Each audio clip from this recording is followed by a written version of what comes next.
Welcome back to this hilarious tragedy we like to refer to as Dungeons and Dragons. Dragon! Thank you, John. I- When last we left off, where'd it go? There we are. The party was making their way east towards the humble hometown village of Dndnar, the Dragonborn Paladin, of his where he grew up, his residence, where he had a family and a life until things happened, and yeah, that's all. And And everything over there is fine. Venturing several days, over a week or two at this point, traveling from your last known place of civilization in Frostfollow, where the party had finished wrapping up a rather bothersome incursion of Yuan-Ti.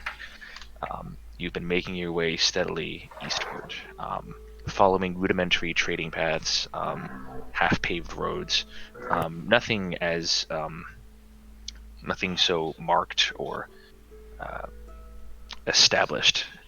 And it seems to be that the further east you travel and the closer you get to the Aunt Tilk woodlands, this humongous stretch of verdant forest land that stretches for thousands of miles.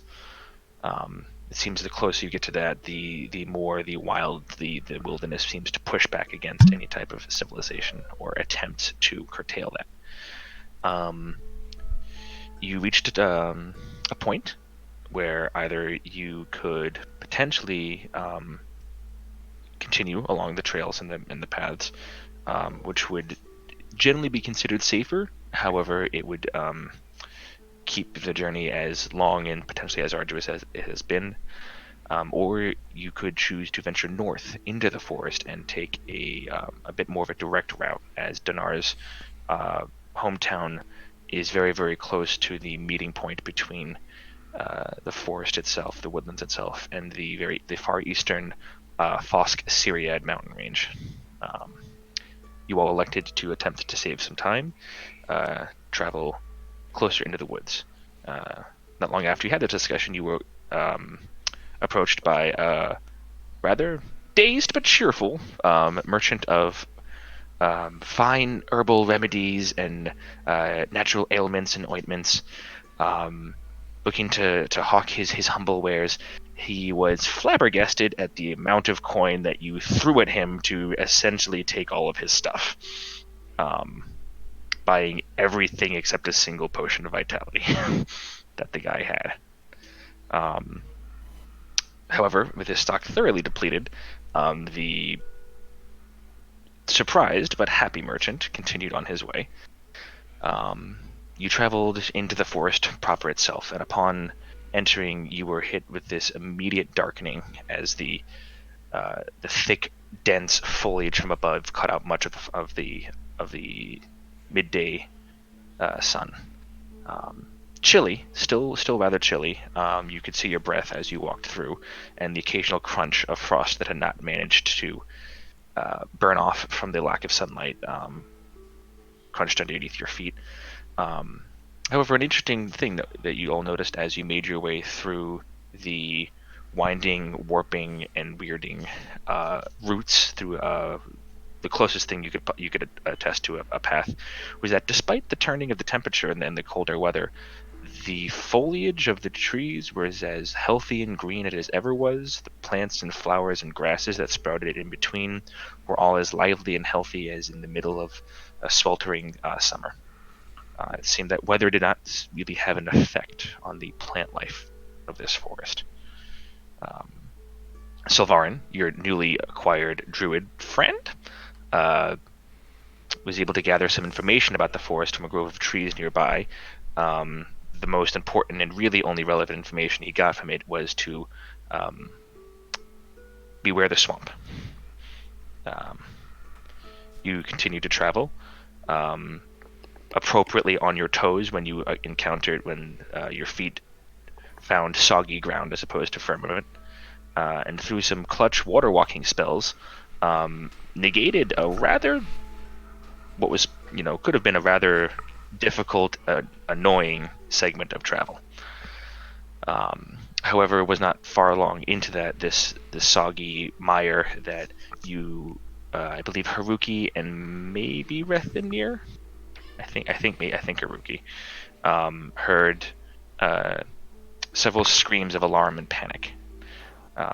Without hesitating, the old samurai sprinted into action, the rest of the party rolling their eyes and followed suit, as you all apparently never learned to not just run headlong into danger.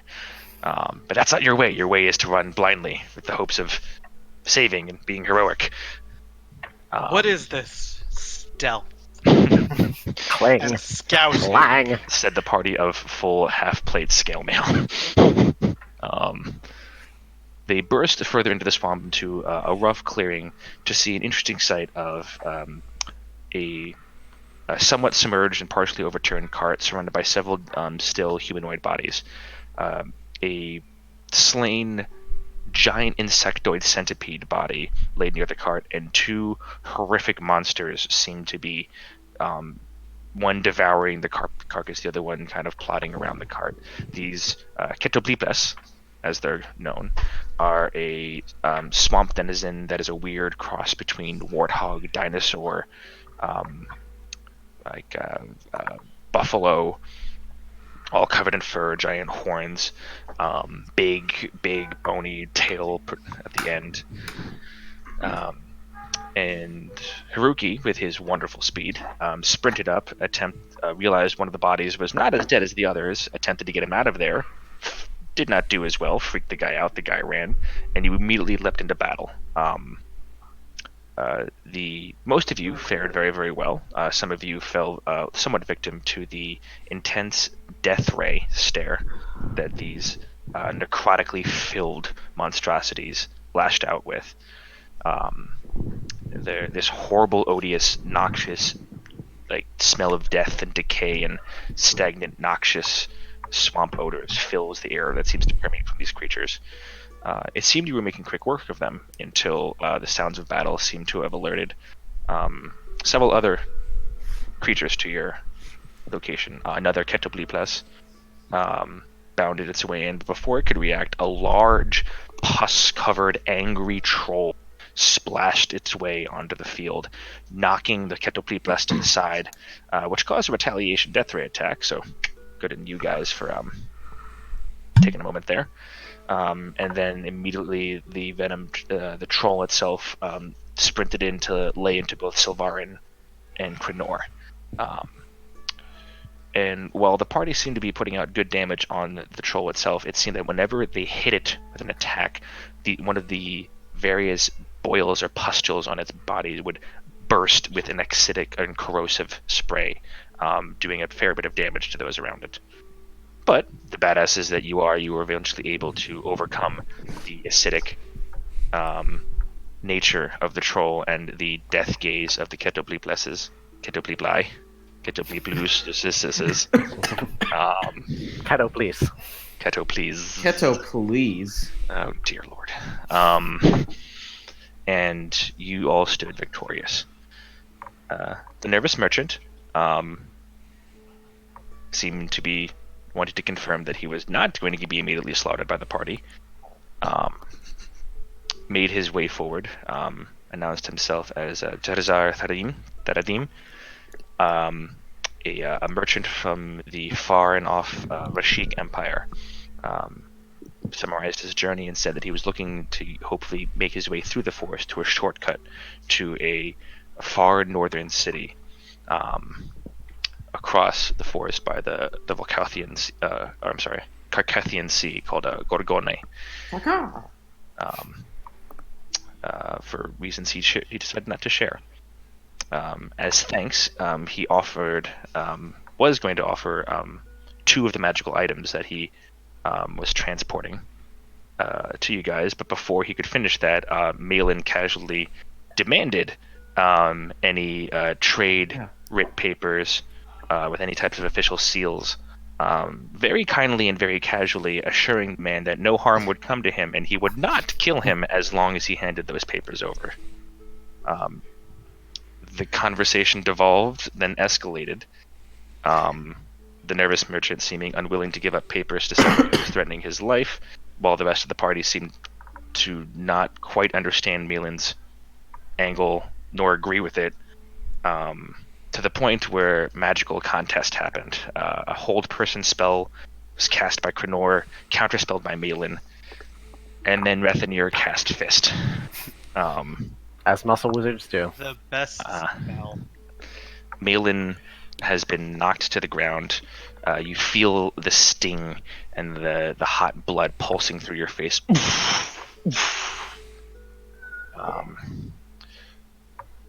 You look up at the sneering and steely face of Rethanir.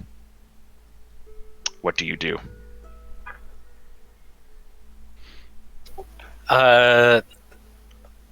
Number one, when I open my eyes, am I in a cart? No. Oh, it's you. Wait.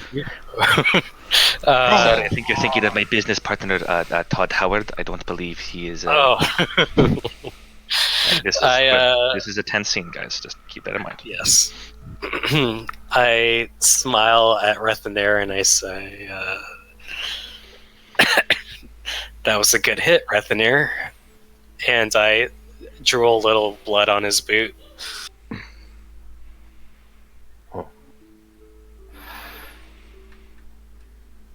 I just keep staring. So my gaze shifts to the boot for a second, and I prestidigitate the blood off of my boot. Malin, what has gotten into your head? What are you doing? This is not how we will conduct ourselves here. And who are you to decide on that, Krenor? I think that we as a party have decided not to act this way. Have you seen any of us harassing merchants? I think you've had no reason to yet. But what happens when you have to? What reason could you have for harassing a poor merchant?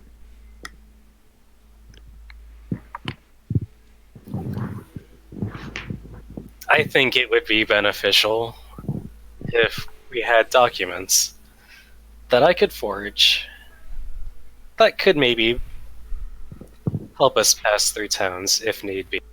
Malin, we're heading to my town. How long has it been since you've been there? Like a year. A lot can change in a year, Dinar. At that, you see my face just get really annoyed. No. Nothing has. And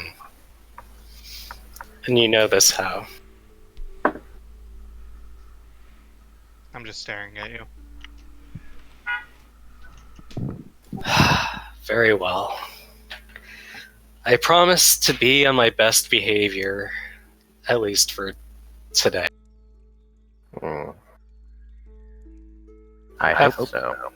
After all, Rethanir, it's about balance, right? Twist my words again, and I will hit you harder. It seems you know nothing of balance. Seems the passions of the sword still haven't left you.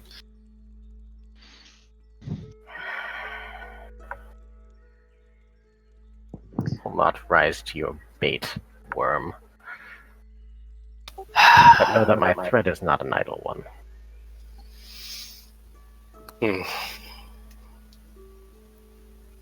I suppose we'll have to have a talk in the future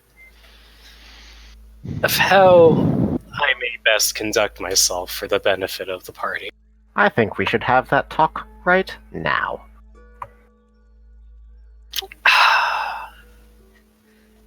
Alright, well, as much as I hate quoting my father, there was an old adage he would tell me when tensions were high, and it's, when you're here, you're family.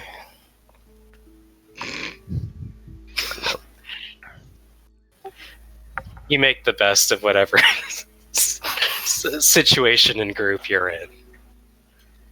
It may not be fancy like your scriptures, but it's a tried and true phrase. You are no family of mine. And what family doesn't have squabbles, Rethanir?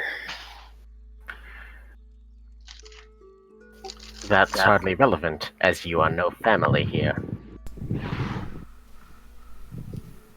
How about this?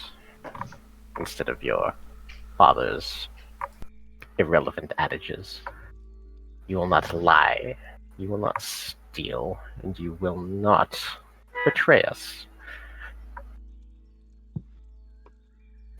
I can promise that I won't betray you. Insight? Are you asking if you believe him? Yes. Sure. Roll an insight check. Oh, Malin, you don't. roll a d20, and then add either deception or persuasion, but don't tell me which one.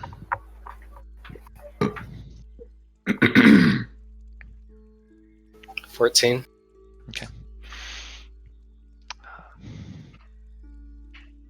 I mean, he seems rather honest about his declaration to not betray you.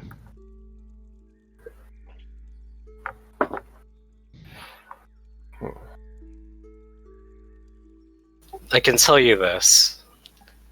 Lying and stealing are more or less in my nature. But betrayal isn't. And we may need the first two to get through this. Then change your nature, Malin. And I'll turn to the merchant and say, don't worry. No one else is going to die. You are completely safe. Make a persuasion check. So that's a 3 plus 8, 11. 11. Okay. Hmm. His hands, which have been up, by the way, he's like been standing off to the side with his hands kind of like up in like a very like passive position. And again, like you get a closer look at him, it's this very like sun darkened, past the level of bronze skin, piercing green eyes. I get Sun- it, Browns.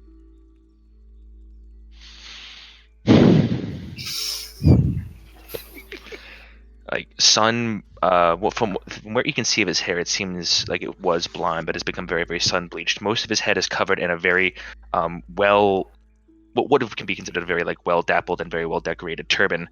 It wasn't absolutely splattered and splashed with mud and swamp, grime. He seems to be wearing some sort of very nice travel robes that are worked very artfully and artistically over a breastplate that he's wearing underneath, which again would be this like give off this wonderful air of a traveling warrior merchant if he wasn't terrified and covered in muck. And his hands slowly come down, and there's a slight jingle from his bracelets. Ding-ding.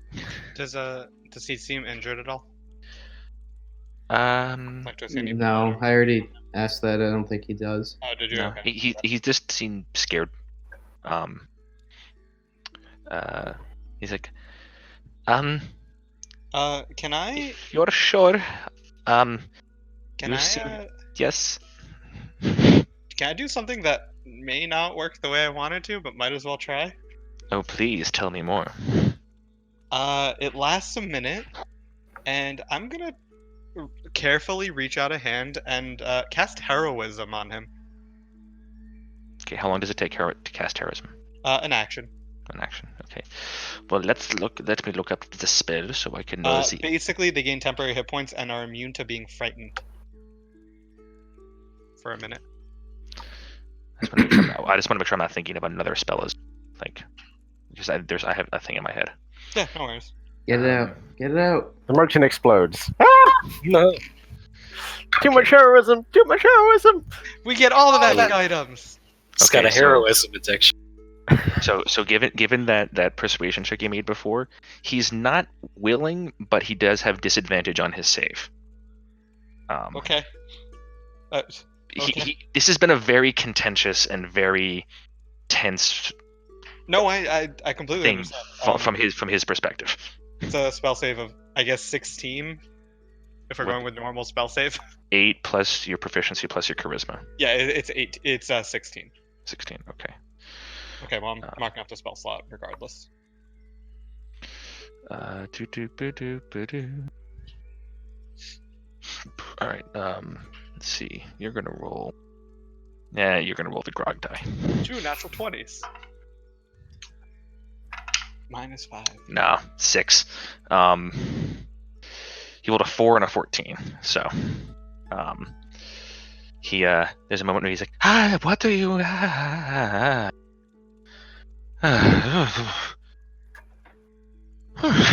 Well, no, listen, mister, I do not think when you just meet people that you just meet people, you don't go around threatening them. I was going to give you magical items and you threatened my life for pieces of paper. I do not think this is a way that you should be going about your business.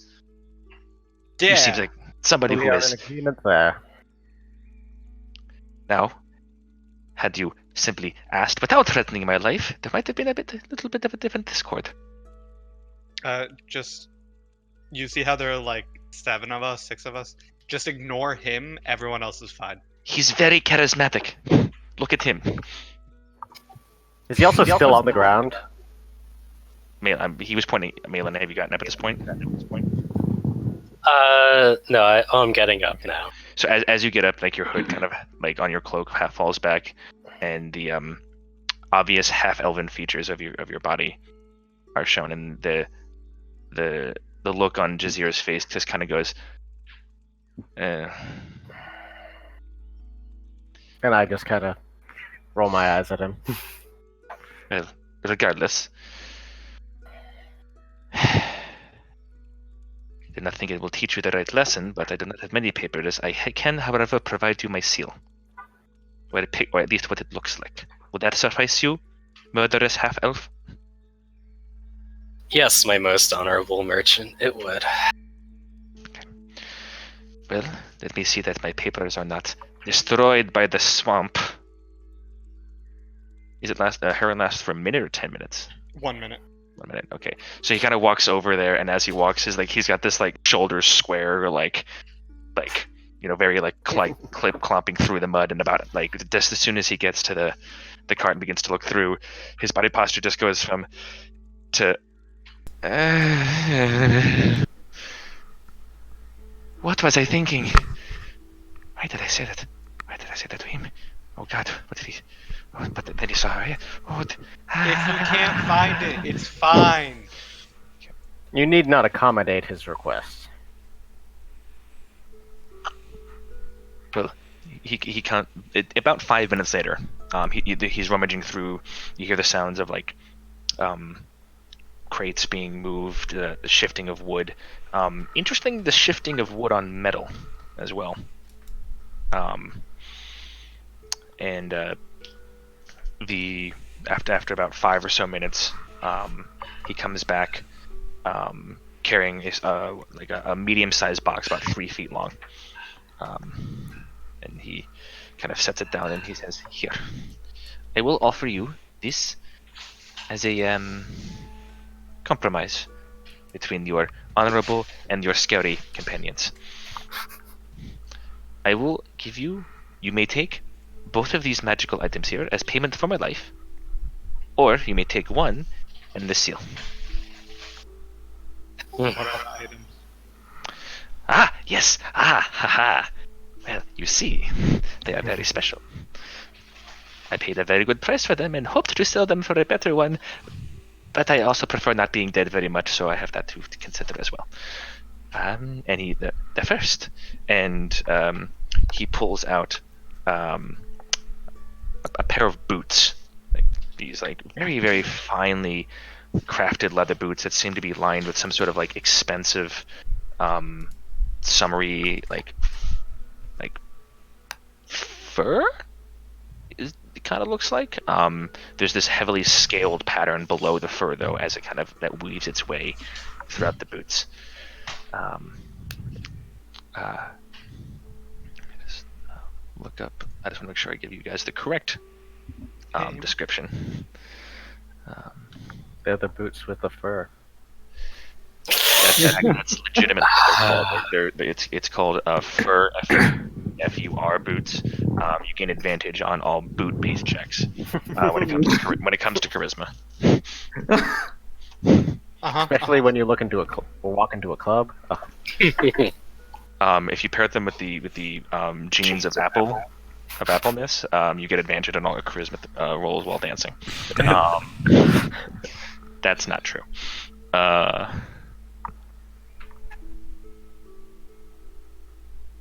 So these right here would allow you to maybe one of your and he kind of looks over at you, Crenor, someone of your stature, sir.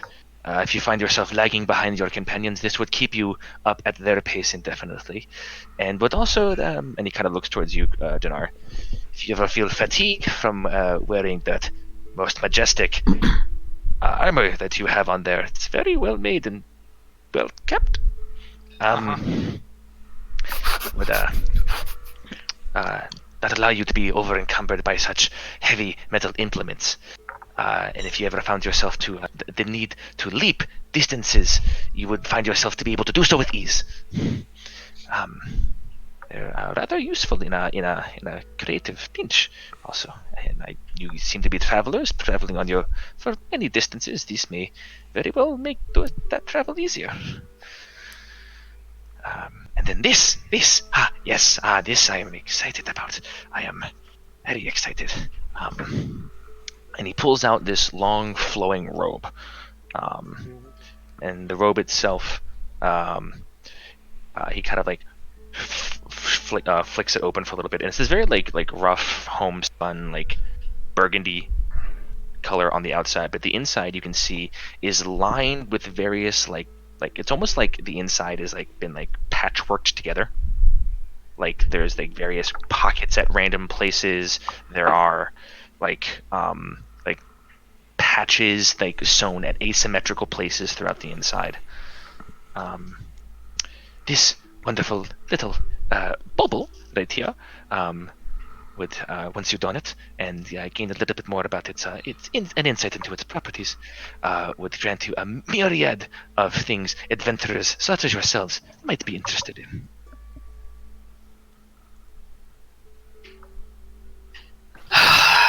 Keep the seal. I'll let you guys sort out the items. Crenor, do you want Amongst to take yourselves. the boots? Sir, you clearly are very lucky today. And I don't want to make it any harder for you. You can keep those boots. I mean, I'm not going to keep them for myself. I'm either going to sell them, or I'm going to give them to you as payment for saving my life. Understand, the organization that they work for, we very much do not like debts that to be incurred, metaphysical or otherwise. I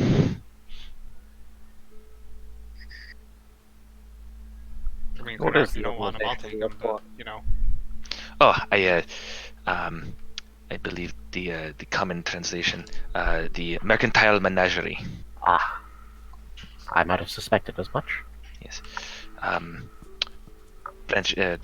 I worked out of the Corvelius branch. Did I say Corvelius last time? What did I say last time? I said Karaknikar. That's what I said last time. The Karaknikar branch. The guild, based out of their profitable, much more focused on the acquisition and distribution of magical items as opposed to coin or other more mundane trade goods. But you've been part of the guild there for 50 years at this point, I believe. Not nearly as long as many of the other members, but of course you understand. Of course.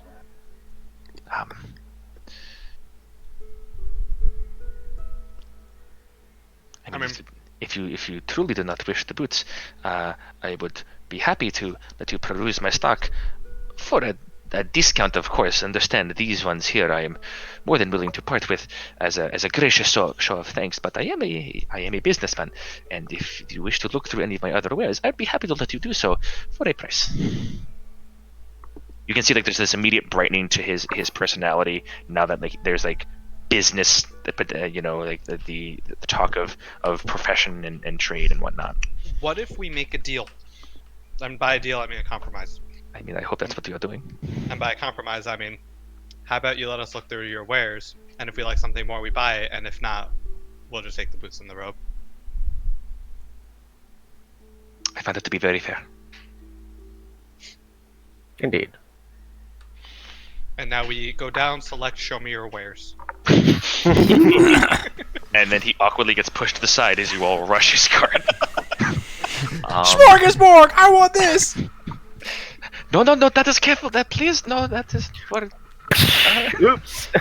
That was a soul kid short. Back in the option menu. I would like to ask any two people or one person with advantage, the other person giving them advantage, to make an investigation check, please, as you peruse through his stuff. Rethy? You go ahead. I'll be keeping an eye on this one. But I'll cast guidance on you. Oh, I need some guidance. And you have advantage because he's helping you. Oh, thank Pelor. Yeah, thank Pelor. And there's some guidance. Let me take out that die right here. Oh yeah, hit it with some guidance. Thank you, Kellenvor.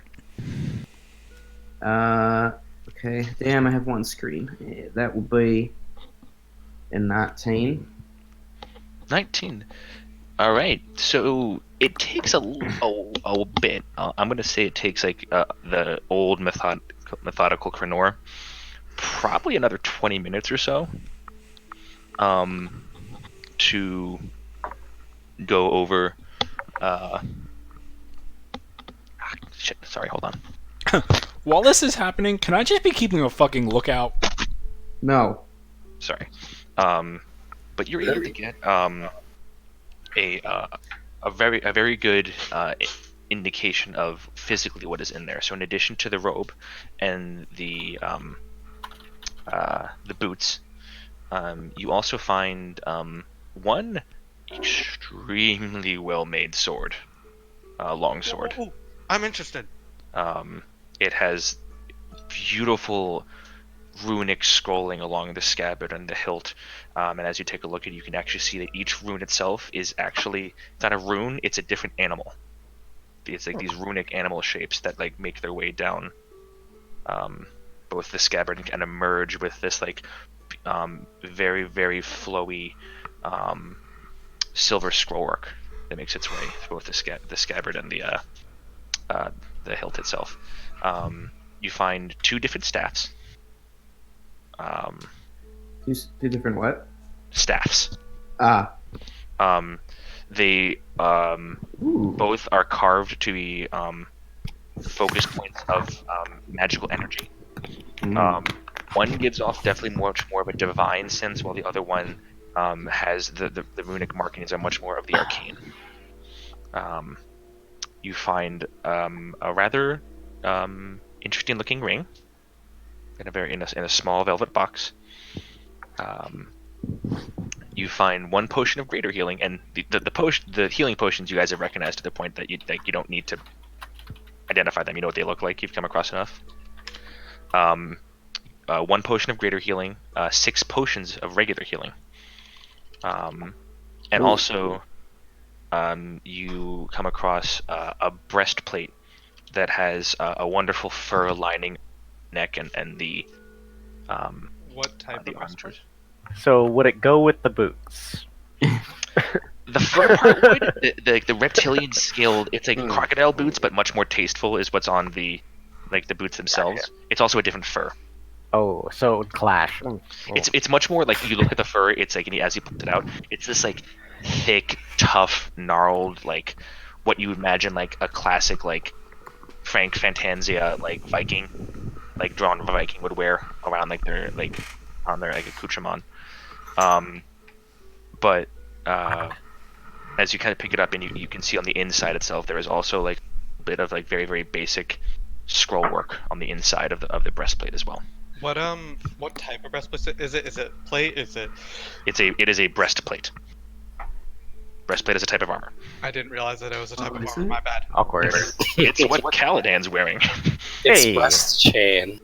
Man, in my mind, that entire campaign except for Oswald is still wearing the prisoner clothes. What am I Listen. wearing? Listen, Yep, man, I am like they one could've step changed. above that. But granted, a really nice step, but one step. Can I look more at the sword? Oh my. Yes. This is a curious piece. Came to me from an individual making his way east of all directions in Domesca. Excuse me, not up here in the cold, this wonderful, if not cold, country. No. I bought it in my home in my city, Karastkar. Individual, he was dragonborn like yourself. Much more of a reddish color. Did not mind much. He was very, very happy with the price we had. Seemed very interested in getting rid of it. I don't know why. But I've had some basic identifications done to it. It would allow you, I believe, once per day. If you wish, if you hit hard enough, you would have the potential to transform your foe into a creature of a unaggressive means. Is it cursed? I don't know. Hmm. I would never knowingly sell a cursed item. That is something that is very heavily regulated by the menagerie, and I would lose my license, my job, and my thumbs. I just ask because you mentioned the previous person was very eager to be rid of it. Listen, I meant if you, no offense. I truly mean this with no disrespect. If you purchase it, feel free to cast whatever types of identification that you have available to you. I have done what I have at my disposal, and I can tell you, it has a powerful enchantment on it. Has it ever talked to you? It gives you a very confused look. I'm happy with that answer. Do they can do that? Some Mr. can. DM, Hi. mechanically, does that mean it has any bonuses to attack and damage, or just the enchantment for? Or we don't know. You don't know. You'd have to spend some time with fair it. enough. You'd have to buy it, and then you have to spend some time with it. Look at that wonderful Krenor face. I can finally see it. Aw. How much does it go for? Well, the normal price. He pulls out a arcane abacus. Abacus. Arcane It's a little bit abacus. like this. Is it an abacus Roll plus 1? through it. That means it's always off by 1. That's not good. But if you know it's always up by one, it's fine.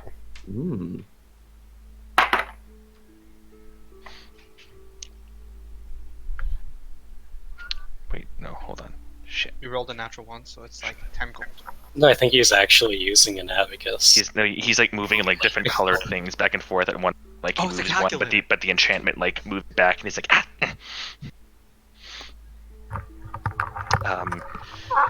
Well, normally this would go for the very, very fair price, I feel, of 8,400 gold pieces. However, given the fact that you have saved my life, and no longer threatening my life after saving it, I would let it go for the very, very fair price, I believe, of 6,720 gold pieces.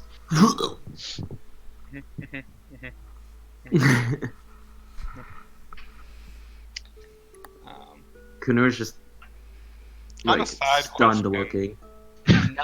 Not related to this at all. Would you be interested in purchasing this trident that's magical? Um, Trading the trident. Drift Globe Part 2.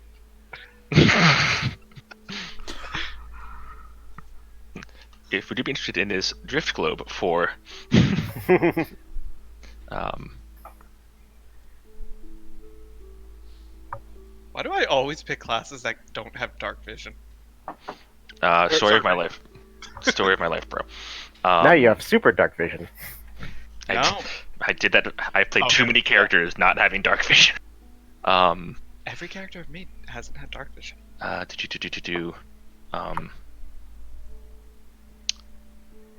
Trident +1. Yes, yeah. Sorry, I What haven't. was the fork that I used for the heart?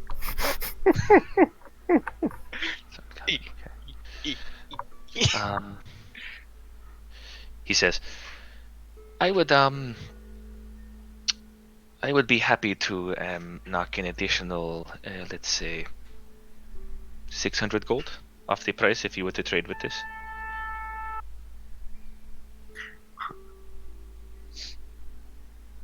Actually, you know what? Before I'm gonna say also roll a persuasion check as well. 10 plus 8. 18. 18. You know what? You did save my life. Let's call it 700 gold.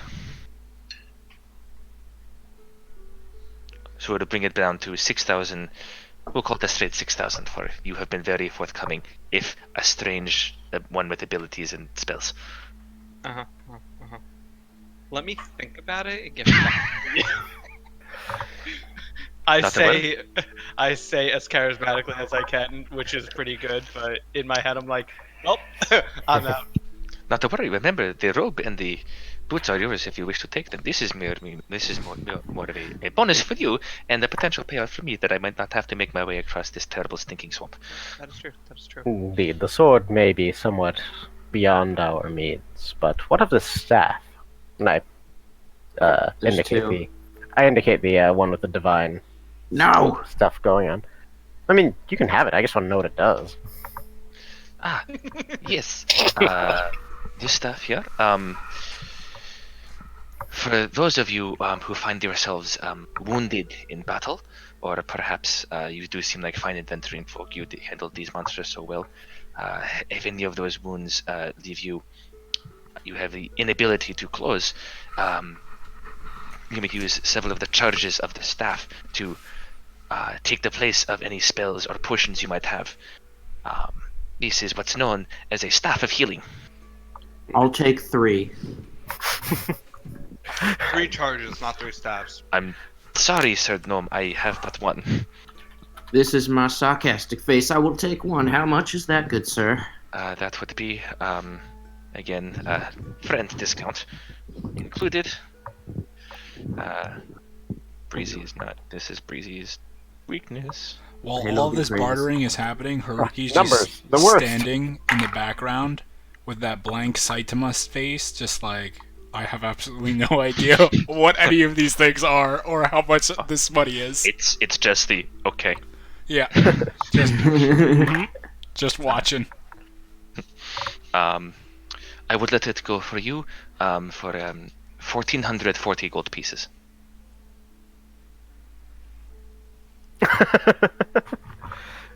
What's that ring you have there? This ring here would allow those of you who perhaps are not as speedy in combat, would give them a boost to their ability to dodge attacks that they might not have the ability to. This is what is known in the business as a ring of evasion.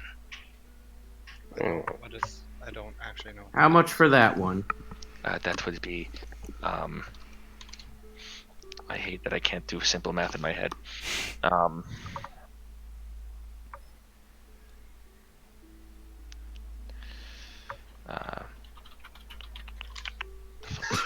John, God damn it, John. as Breezy says, Matt. Yeah, it's 1,440 gold piece. Be what the 14,000. Well, The ring would be 720 gold pieces. Well, unless someone wants to chip in for the staff. It's for the good of the party, just going to say. Wait, I might go for the raid. I'm also, What if you about- have any gems or jewels or other interesting little tidbits, as I've shown before, I am not above trading other valuables for these. We do have a number of items that we could offer in trade. yeah, wait, what was the other staff? Aha, yes. Let's finish one trade at a time here. No, can we just go through all the items first, please? No. Wait, your blank stare. Listen, I'm sorry, I'm trying to roleplay this out, but Do you want to just tell us what the last one is? do you guys want me to tell you what it is, or do you guys? He explains for a bit. It is a staff of defense.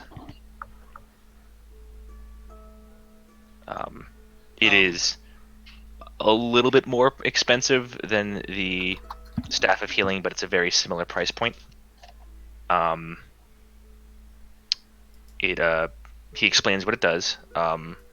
It would give you a +1 to your armor class. You would have to attune to it. And it has 10 charges, of which you can use to cast mage armor and shield. Ooh. Or shield, not and or. The staff of healing does not give you a +1 bonus to AC. However, it allows you to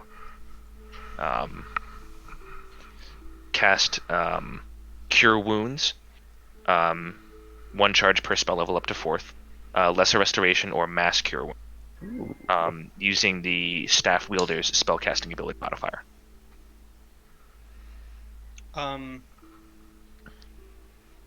Okay, so what I'm thinking is, do we want to take like the robe, because we have no idea what it does, and I'm all for gambling on this, and one of the staves? Do I know what the rope does? Make an Arcana check.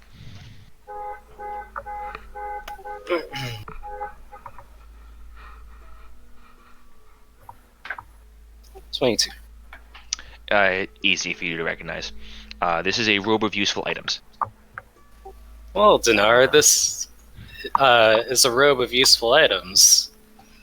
Each patch contains a item that might be useful for adventuring, like rope.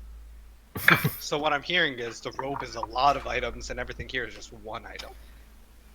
It's not Yes, untrue. Dinar. That is Guys. very true. I mean, I'm all for the robe.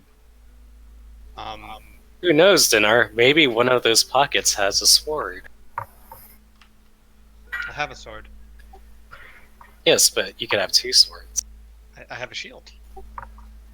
You could have 2 swords and 2 In any shields. case, while they're saying this, I'm gonna pull out the 10 aquamarine gemstones and observe his reaction as I do, Okay. Give me a moment while I pull up how much those are worth. because I don't know. I will have you make. I will say throughout the previous course of time, you could have made enough investigation checks to where it would have eventually, you would have eventually been able to figure it out. Okay. Because it's been like 2.5 weeks at this point. Just give me a moment while I go to that Sure. page. Thank you guys. That's- Thank you guys for bearing with me. No. That said, No guys, problem. I'm all for selling my trident for 700 gold, because I've used it once, so it's gone now. Also, I do have 7 gold lockets and 16 star rose quartz and 5 sets of engraved bone dice. Where the hell did you get You those? guys have a lot of stuff, Yeah. which is why Yeah. it I boggled also my mind still you didn't do want to go have the back to the chain town to get rid of speaker it. key. I have been dead this whole time. No, you. Oh, Well, some of that time. You know who Okay. doesn't have any of that stuff? Me. So, you said you had who had the aquamarine gemstones? Okay, so you're able to tell each one of them is worth 500 gold. Oh wow. Okay. Yeah, they are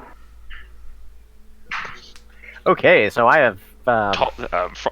Lawmaster Frostfellows, or Lawmaster Tallstag probably would have been pretty happy to see those as well if you guys had checked them. Oops. I didn't realize I had a necklace around my neck. You think you were gonna remember? That's true. Honestly, it just didn't occur to me at the time. So I've got 5,000 gold worth of gemstones here. Wait, So that's Jesus! hold on. those gems, do we get the opposite of the friends discount? What?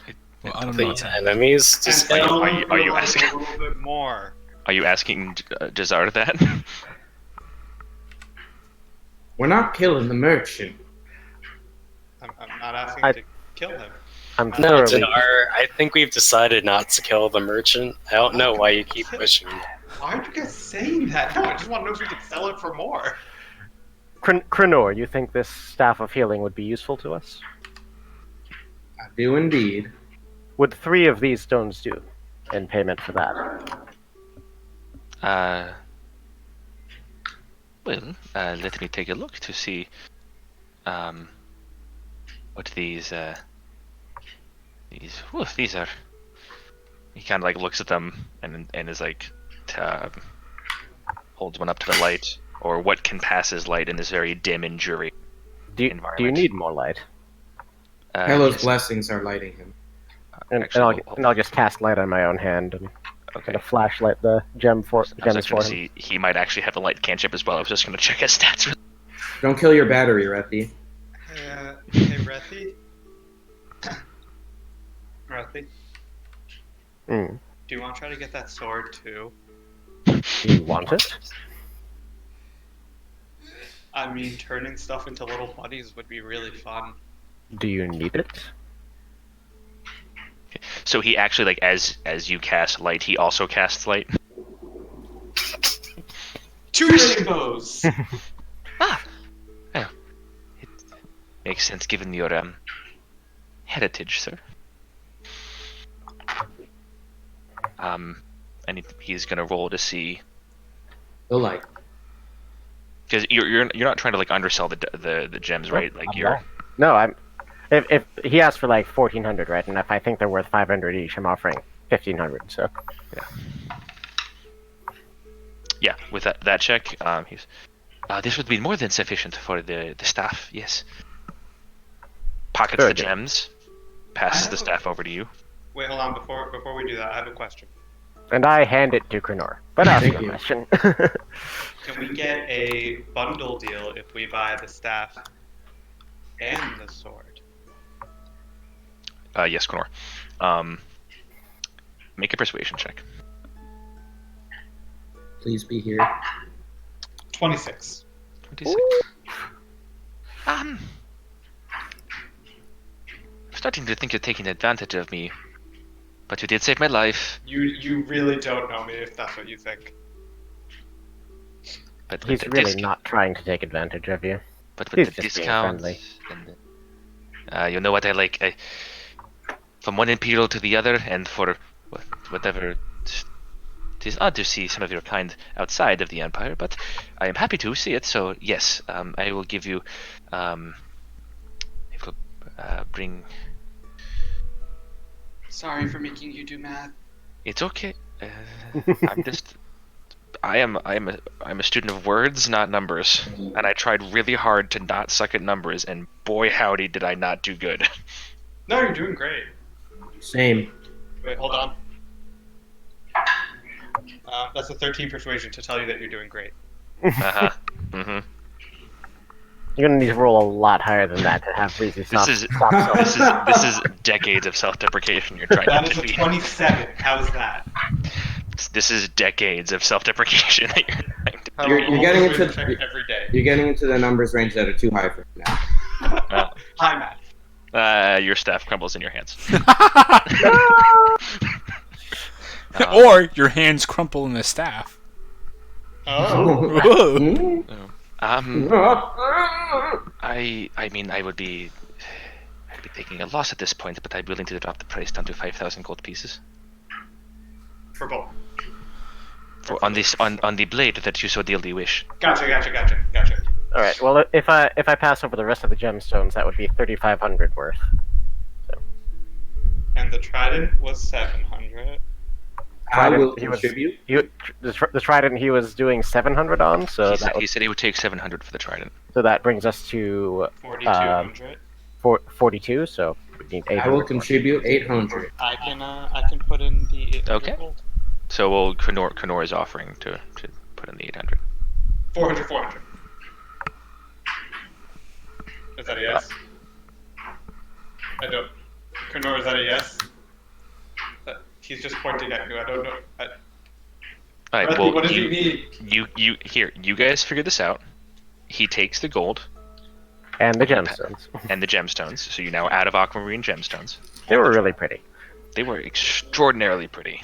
I rolled Or never noticed. I rolled really good on the treasure hoard for that guy. Yay! So I roll so well for like art objects and like gemstones, and then so like I love it. Like so out of the place items I would never think of when it comes to like magical item stuff. But anywho, so he passes the blade over to you, Dinar. And if you would like to take some time with it, he does say, "Now I understand that you had some concerns about the blade. If it does turn out to be nefarious, I would like to offer my sincere apologies and an unfortunate no return on the investment. Here you go." So this blade is totally cursed, right, guys? I don't know. It was given to me by a very enthusiastic red dragon man.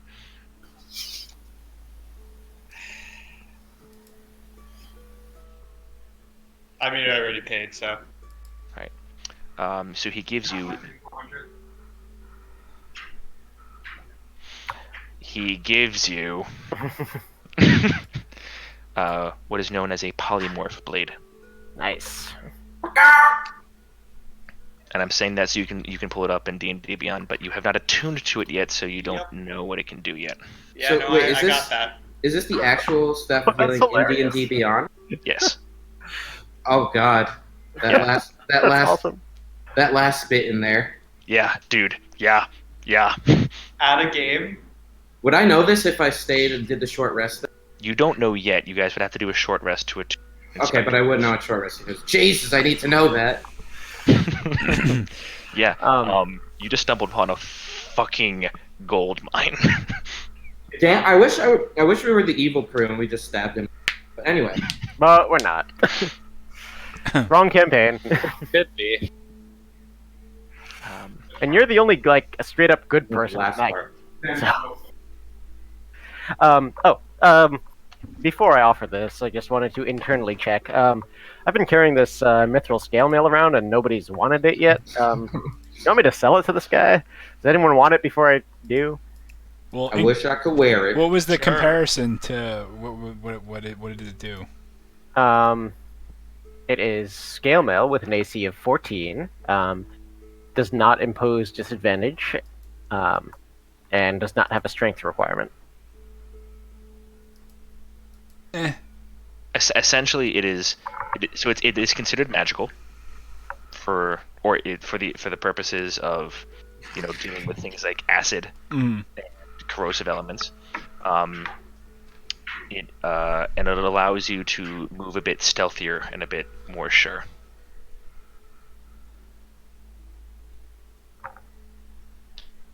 So from a mechanics perspective, the biggest benefit from regular scale mail is that it does not impose disadvantage on stealth checks. And what was the breastplate that he was selling? You guys would eventually inquire about it. It is a breastplate of cold resistance. Ah. Okay. Well, since no one seems to want this, I will offer him as part of the trade and perhaps get some gold back for this mithril scale mail. Okay.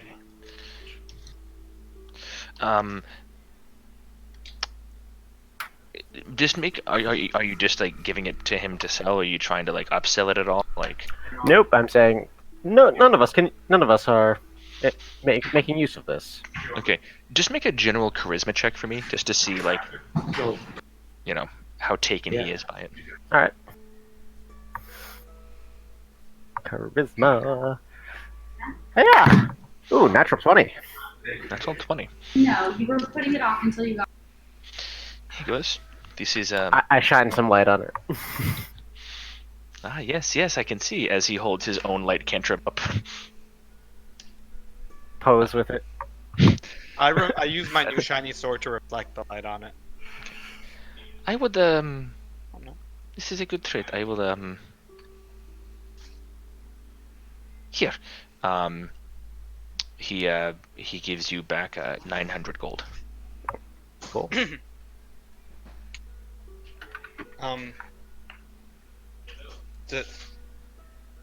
Terethi. Hmm? How much would the boots go for now since we can't take it for free? Well, if you're interested in purchasing the boots, I would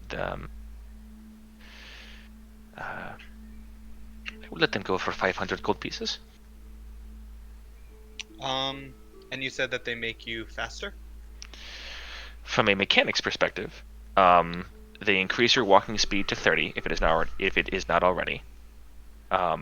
Heavy armor no longer over encumbers you, and your jump distance is tripled. So they're for Krenor. Got it.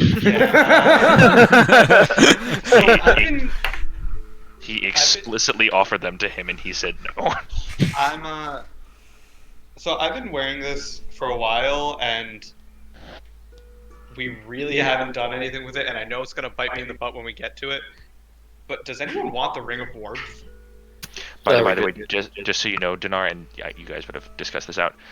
So you can jump 3 times your normal distance, but you cannot jump farther than your remaining movement. So like if you move like 20 feet, you can't then jump an additional 30 feet. I'm just imagining I'm just gonna I'm thinking about this for Krenor. Dinar doesn't really care about that. He's like, I'm strong enough. I'm good. I don't need to worry about encumbrance.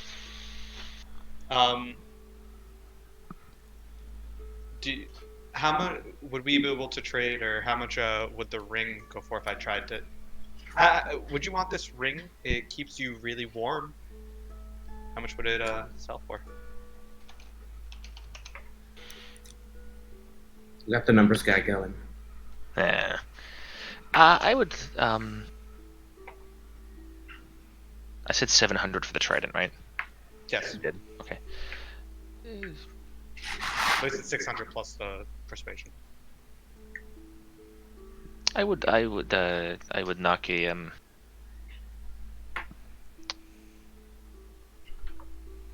I would knock half the price off for this. So it'll be 250. Let's call this straight 200. Okay. Is everyone okay with that, or do you guys? How much? The boots would be 200. I will happily pay that. No, I'll pay for it. But is everyone okay with me getting rid of the ring? Yeah. Your ring. You do what you want, bro. Yeah, man. You So do. that's totally gonna bite me in the butt next time we fight anything. But yeah, sure. I'll unattune to the ring of. The Give it to warmth him, of and- Palor shall keep us instead. And I won't let Krenor pay. I'm gonna give 200 gold for the What? boots and give the boots. Don't know. Very Such well. kindness is Thank you shown very much. today. Alright. Do you give the boots to Krenor, or are you holding on to them? No, I give the boots to Krenor. Okay. I'm So sorry. Krenor, they are the boots of striding and sprinting. Thank you. You knew what I was gonna have. So I'm sorry, striding and springing. Oh my Spring. god. That's entirely different. Entirely different. Actually, yes. Wait, really? There are boots. There's boots of sprinting, and there's boots of speed, and boots of feral leaping. They're all very different things. So now, amazing. I'm not encumbered. Does that mean no more disadvantage? No, you still have disadvantage on stealth checks, but now, like, we don't. So that one doesn't apply as much because we don't use a lot of the encumbrance rules because you have a bag of holding, so that takes care of a lot of those issues. Swoop. But now, like, your base walking speed is 30. And your jump distance is tripled to the limit of whatever your normal move would be for that turn. So like if you like I was kind of saying to Dinar before, like if you ran around for 20 feet worth of movement and then wanted to try to like jump across a chasm, your maximum jump distance would be 10 feet, which is still pretty amazing for a rock gnome. Indeed. An old rock gnome. Got my air Krenors on. But conceivably with this, like you could like be like from like a standing jump like 20 to 30 feet across a chasm, Which is pretty cool. which is pretty amazing. It's almost as far as I can throw you. Almost. Oh my god, I'm on the other side of that this time.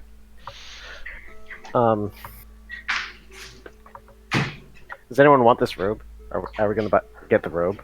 He's still offering the robe to you guys. All right. Well, if we've purchased the other things, I mean, you guys have purchased plenty. If you do not wish the robe, I will not put it on you. But if you would like to take it, I would give it to you at a very hearty discount.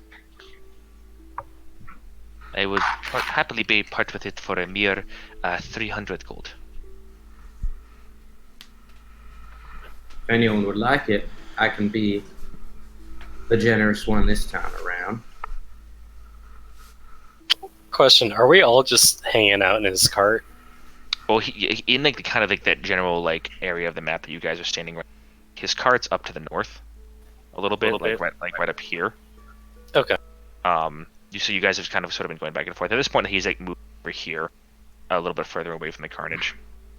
I'm assuming also throughout this that both Krenor and Rethanir would have taken some time to inter and put last rites to the bodies of his two traveling companions. So not just. Yes. while the people are bartering or whatever else. You know. I assumed when you guys are not bartering, the two of you would have taken a moment to step away and do that. Yes. I would have helped.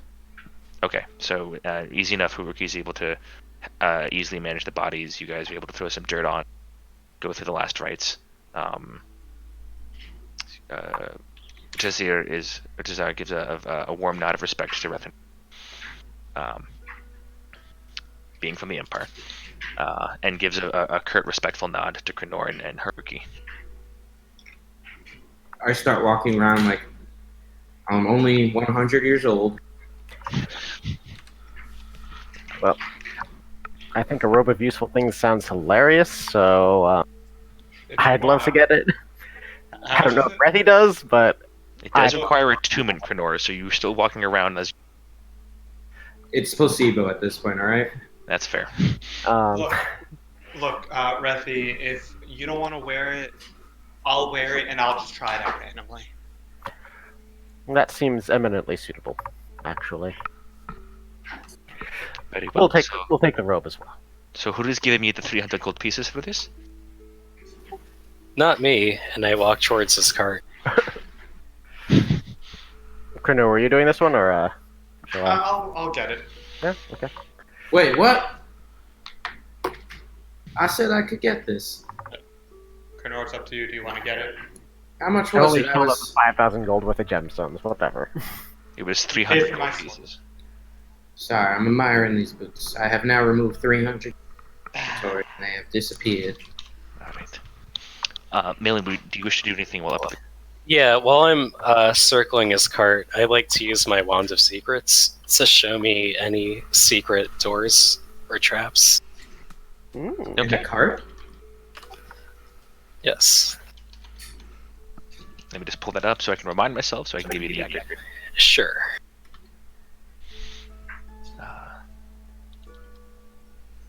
Useful items. So you walk around and you casually, very, very subtly tap the wand on the side of the cart. And it's a even through the muck and the mire, it's a very well made cart. And one of the things that was you guys kind of didn't notice before moving and getting back and forth, there are no wheels on this cart. Instead of wheels, where each of where the four hubcaps the hubs would be, where the axles would be, there are four rough cut quartz-like stones, very, very well polished. I'm sorry, not rough cut, but very, very well polished, but not super high quality, quartz-like stones that are embedded into the side. And there's a very decent amount of filigree that goes around the cart. Again, all covered in muck and mire and swamp refuse.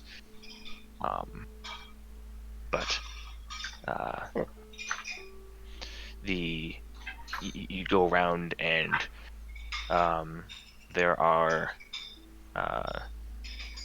two compartments that light up.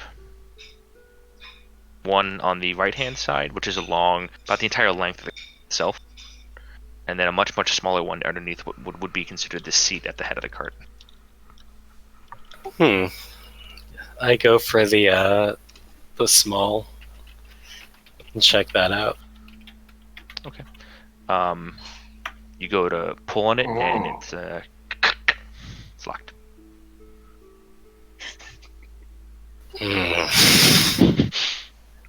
Aloha Mora. I intimidate. No. You intimidate the lock. I look at the other. Okay. You go, and this one is not locked. Do you open? Can I check for traps? Oh, yes. Oh boy. Make an investigation check, Mr. Half-Elf Sorcerer. 19. Ooh. Doesn't seem trapped to you. Jeez. I open it. Okay. You open it. Immediately, this large and intricate canvas covering springs out from the top of the tent. These tentacles magically align. I spin around and grab my warhammer.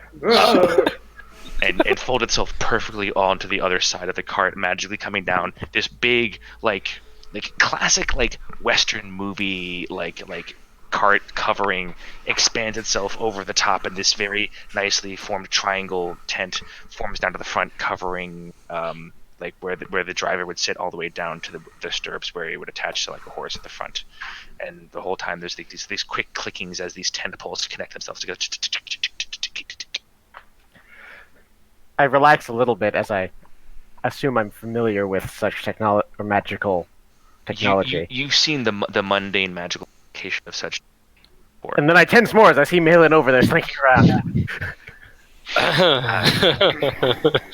I did not think that would happen. Why don't you step away from this person? I was looking. Just looking. I have my hands up in the air as I slink backward. Okay. Did you pocket the wand before you put your hands up? Can I make a sleight of hand to see if I did it in time? I mean, I was going to give it to you, but yeah, you want to roll a sleight of hand? I'll give you a sleight. Yeah, okay, I'll do for it. The half-elf sorcerer. -3. 17. Holy shit. Ooh, Okay. that's less than my passive perception. So, Rethanir and Sylvarin, for what it's worth, also noticed. But he doesn't really say as much. Noticed. He just kind of raises an eyebrow at you. But you notice, Rethanir, as he raises his hand, there's just the barest hint of wood that seems to slide down his cuff.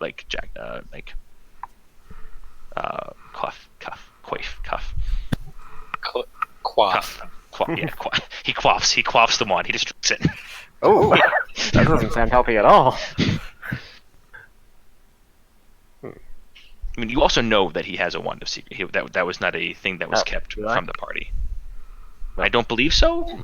I feel like everyone found. I believe that wizard guy told me it was a wand of secrets. Right, because you guys found the wand and then you brought it to him. So I mean, you guys know he has this. Not like him pulling out a weird nefarious, nebulous, Or nebulous. The hilarious tool. carving an evil sigil in the back of any clerics or anything. None of you knows that he did that. I know. Even though you went to the scene of the crime. Stupid UNT. Okay. So I just glower at him.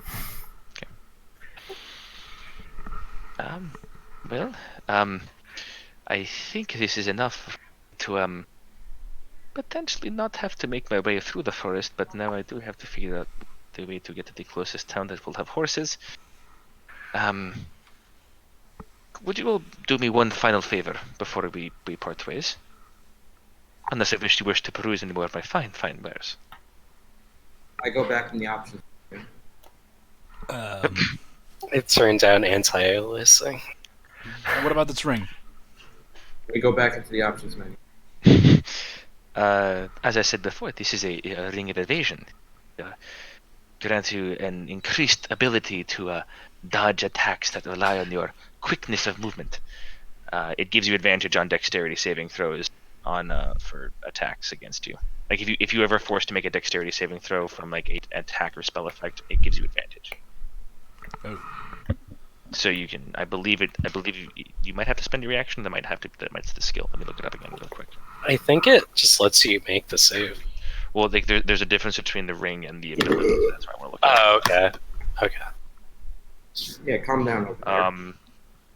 Ring has 3 charges. Regains 23 at dawn. When you fail a dexterity saving throw wearing this ring, you can use a reaction to spend one of its slots to succeed instead. So you essentially, like, you fail a dexterity saving throw. As long as you have your reaction and there's charges in it, you can use your reaction to automatically succeed on the saving throw. Ah. Okay. That sounds pretty great, actually. But It's really great. Haruki will attempt to purchase this. Alright. Roll for purchase. I believe I quoted you guys the very fair price before. Of I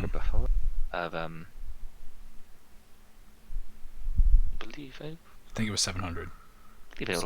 700 gold sounds fair. Yes. I then slowly start to remove the 16 16 star rose quartz. Oh, okay. Hold on a second. Preneur's like. What? He's looking at the animals on the scabbard. Scabbard. 1, That one's a 2, flat. 3. That's Oswald. is that a dinosaur? Do the Yeah, it is. dinosaur. Yes, actually it is. God, I really hope I roll a 1 twice. God. I mean, no. If you roll 2 ones, it's actually pretty awesome. It's amazing. It's the best cursed weapon in the entire game. Oh my god. Wait, it's a cursed weapon? Why do we keep buying cursed weapons? Don't worry about it. It's such a Dinar weapon. It really is. I am so happy that you're the one that ended up with. I'm Oh so my happy. God. What is this? The Yeah, polymorph blade. Nothing that you don't know. You don't know what that is. And with the amount of ones that I roll, oof. The hilarity will ensue. Well, you have to roll a 1 after rolling a natural. Yeah, I know, but I mean, there's other good stuff in there too. Hold on, sorry, I can't remember what fucking page I had it on. Can't roll 1 and then a 19 or a 17.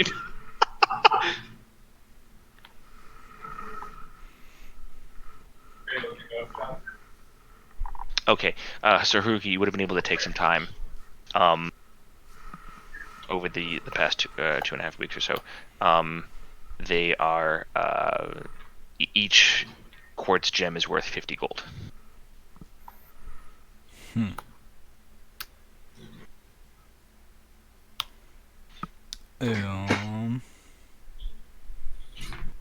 Okay. Well then, I will just hand him all 16, and then kind of just look at him like, we good? and kind of like looking around to other people like, I shake my head no. No. How much were they worth? He's like, you are almost there, my old friend. You are short a paltry 100 gold. Wait, short? Aren't I over 16 for 50? 16 each 50. That'd be 800 Yeah. gold. Yeah. So I'm over. It was. Oh, it's 700. Oh, I thought it was. I'm sorry. I thought it was. No, it's all good. Math. 900. The worst. Math. Man, I'm so happy that I gave myself a math challenge.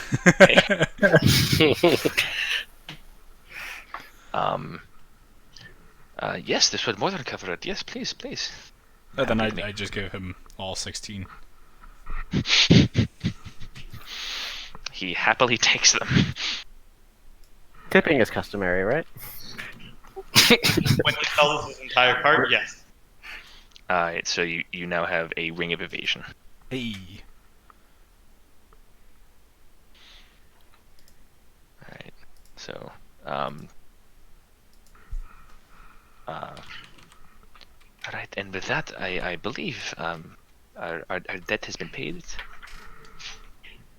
More than in full.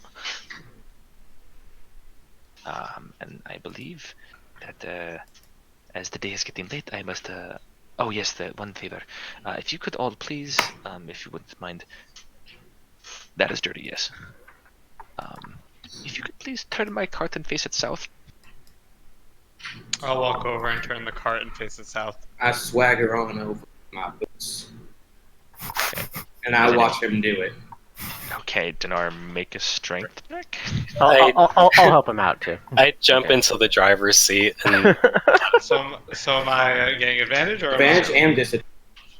So, Anthony, are you giving him advantage, or are you trying to make your own strength? I'll give him advantage. I will assist his effort.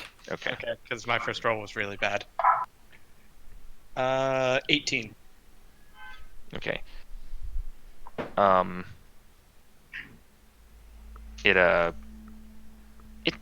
You get it. You're pushing it, and you're pushing, and you're heaving it, and you're straining against, and you get it. Turn 3/4 of the way, and you get stuck on, and you like your feet slip out behind you, and you fall, kind of face plant into the mud. It's about 3/4 of the way turned there, so it's facing east right now. So I get up and try again. I don't know if that's the thing I should do. I walk next to Dinar and I push him out of the way to do it. Remember, I did rude. 75%. I say, "Watch this, young one."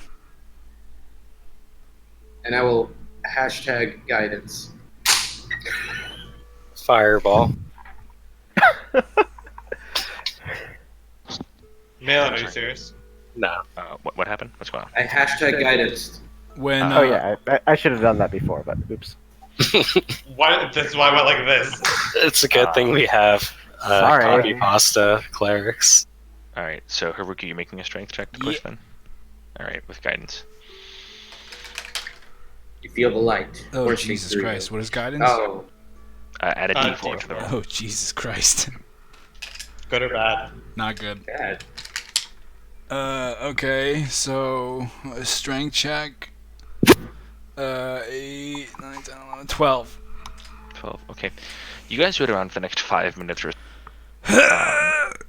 as pushes and strains, stops, pushes and strains, stops.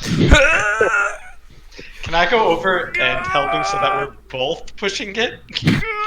Alright, and just about when you're ready to give up, Dinar comes over and gives one last little push and kind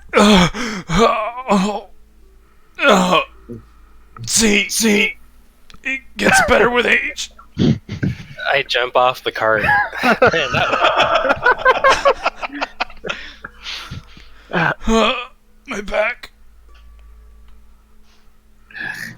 Oh, I cast Cure Wounds at a first level.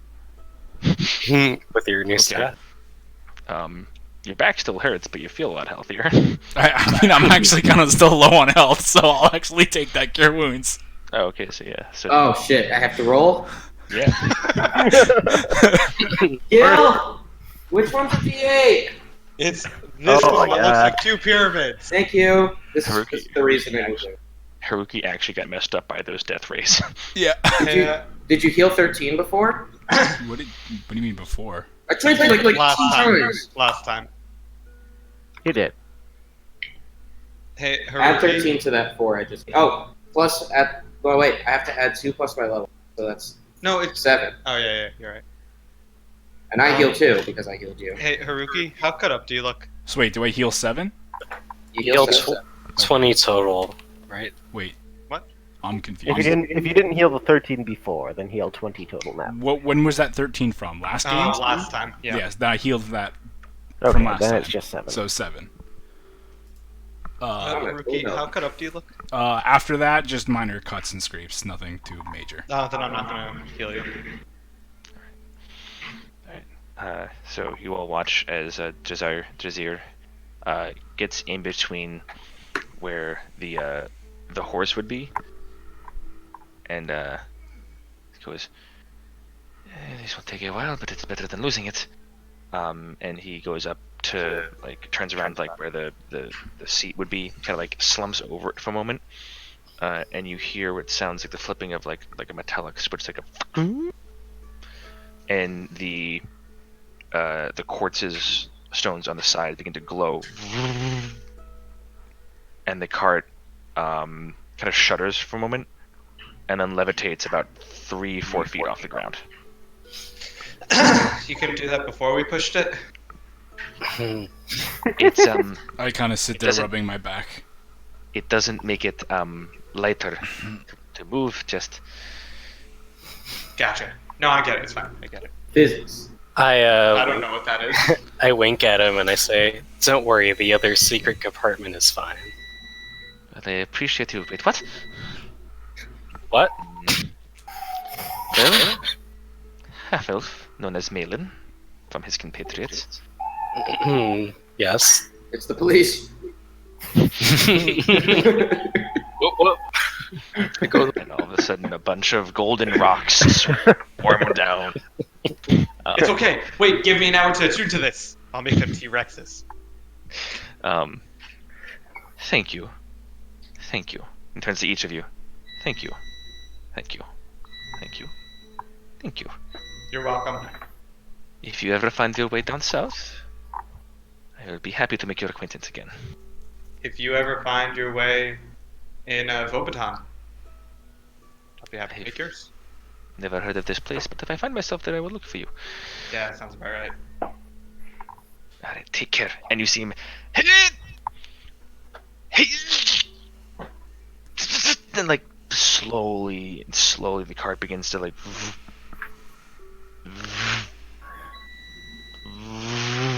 and he's going in. It's like, yes, why did I ever... What? Yes. I will cast. As he like starts to struggle with it, can I walk over to him, put a hand on his shoulder, and cast enhance ability on him, giving him the bull strength?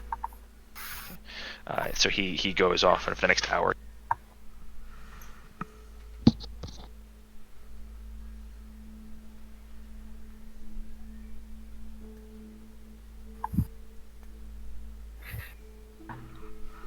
Wow. I cast sexual healing. Oh, oh my! I look away. Man, Gil, you have a really prime green screen. Like, Yeah, palette I'm behind. literally sitting in the corner. John, you didn't send a picture? You could be a real YouTuber, dude. Could. I need to talk to Breezy about this robe. This is Gil. Oh yeah, there's like a bunch of extra patches that the DM decides. Yeah. I need to know how many charges, and also if we know what they are they random? I sent the picture in the chat. Hey, Breezy, we were just talking about you. Okay, that's nice. Saying only terrible things. About the robe of useful items. Oh, actually, I need to... Who has that? I do. Okay, I'm gonna send you a thing because that's already been rolled for. Oh, okay, cool. You know what I really hope you rolled? So I'm gonna send that to you as we all take a break to refresh our drinks. And Hey! If you need to drink more of your beer or some rosé, I might switch to rosé. It seems like a Rosie. really kind of night. Break Get time. Rosie. Okay, BRB. Burbles.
DM, do I know what each patch is? He left. Everyone left. Literally everyone left. Yeah, well, no, I don't need to attune to it. No, but either way, I mean, even if I have the short rest. Breezy, Hi. do I know what each patch does once I, like, rest with it? Or is it just more of, I pull a patch and really, really hope? You would know what it does. I I'll was say- really hoping that you had rolled a 23 to 30, because that would more than pay for itself. Yeah, right. I mean, it basically paid for itself. I did roll 200 gold. Yeah, I know. And 2 dogs. So is that one patch gives me 2 of them? Correct. Okay. It was amazing because I was like, I rolled it. And I really being like the same goddamn robe that Tyrion had from Critical Role, and of course, like the last thing I rolled was the Mastiffs, and I was like, fuck, great, cool.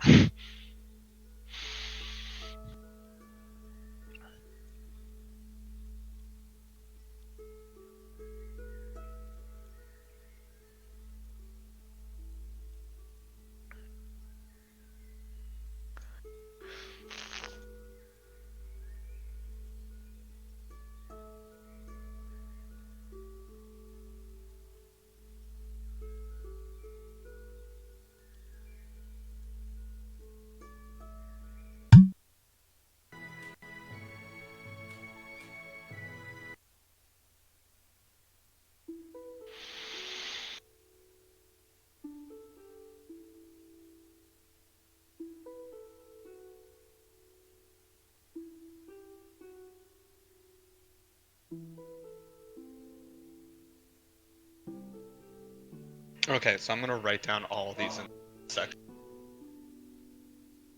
Yeah, I figured it'd be like because like there's no way on roll or on D&D Beyond to like specify.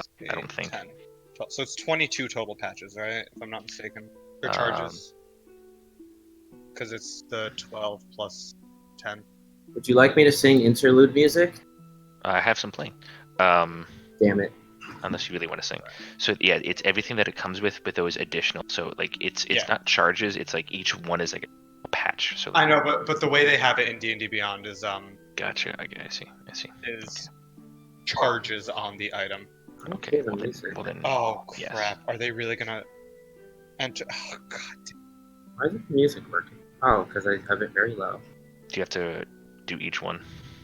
Not only do I have to do each one, but in the notes I can't click enter. That's really lame. Alright. I'll figure this out. Every now and then I get a little. Okay. Notes. Turn around. Every now and. Okay, I'll stop. Bright eyes. So Expecting. no. Keep going. I'm sorry. I have nothing important to say, and let's be honest. Oh, I was just gonna say that you guys got a good amount of stuff out of him. Yeah, that was the shopping episode that meant something. I mean, I'm not gonna be honest. I picked some fun things, then also rolled some. Hello. Hello. Did you? I got some or crazy ass roll shit. The polymorph blade. Polymorph blade was random. and then I came up with a fun little backstory for it about as to why a merchant would have such an item. I really want. So while writing the rope of useful items, I wrote 8 polymorph blade. You do not have 8 polymorph blades. No. I meant like I'm numbering what I have. Gotcha. I really want the jar that you could get mayo out of. You already have an alchemy jug. What? Yeah, it's in the bag of holding. We have an alchemy jug? John, I don't know why Yeah. it surprises you The that... the guest threw it at Xandal in the final fight. Yeah. Who? Wait. What's his name? I don't remember. It was Jake Freeland, one of our friends. He played Val, a half-orc rogue. Oh my god, that's right. He had the jar. And he threw the alchemy jug at Xandal as an improvised weapon. Well, none of us knew that. He never used it as that, did he? No, none of you ever used the alchemy jug. And I wouldn't know about it because I wasn't there. I believe it was one of those like random starting in Magic I gave you guys. Kernur wasn't there, I mean. To my knowledge, either Ezias has it or it's in the bag of. No, not Ezias. Well, actually, I can check because I mean, I would also say that if it's holding, but I can check her. I can check her inventory. I'm curious, did Ezias talk to either of you? About what? Because he just faded away. About playing. Ezias does not have. Hey, Blim, are you listening? Is that I'm yes? listening. You are. Oh, you are okay. Okay. Oh shit! I was muted that whole time. Fun. Yeah. So Rude. Ezias does not have the alchemy jug in her inventory, so I'm going to say it's in the bag of. Oh yeah. I meant I was saying all the time that I was muted, but thought I wasn't. That I do still have it in my inventory. I'm under the impression that I still possess it. So. Alright, so there's your answer. Say it louder. That would have made. Sorry. Yeah, no, you guys have an alchemy jug. That's amazing. But I never use it. So if you want it, Which is funny because you could be using that to get yourself fresh water instead of one of you guys like expending a third level Yes. spell slot. well, we still Seriously. have to make food. Right, but one of you has to make food, the other one has to make water. No. Is that true? I think it does both. I'm pretty sure it does both. The higher levels. Yeah. Hold on. I am known to be wrong many times. Yeah, it's a third level spell. Creates food and water. Ah, yes, you're right. Creates 30 gallons of water. I would volunteer, but I only have two third level spell slots. That said, if you've ever expressed a desire for mayonnaise, Or honey, or poison, or beer. Poison? Valen is interested. Yeah, I believe it makes like 2 quarts of poison. What? Can you Dang. give that to me in Metro? I'm looking at the alchemy jug under spells. That's why it's not. So, it is not a spell. so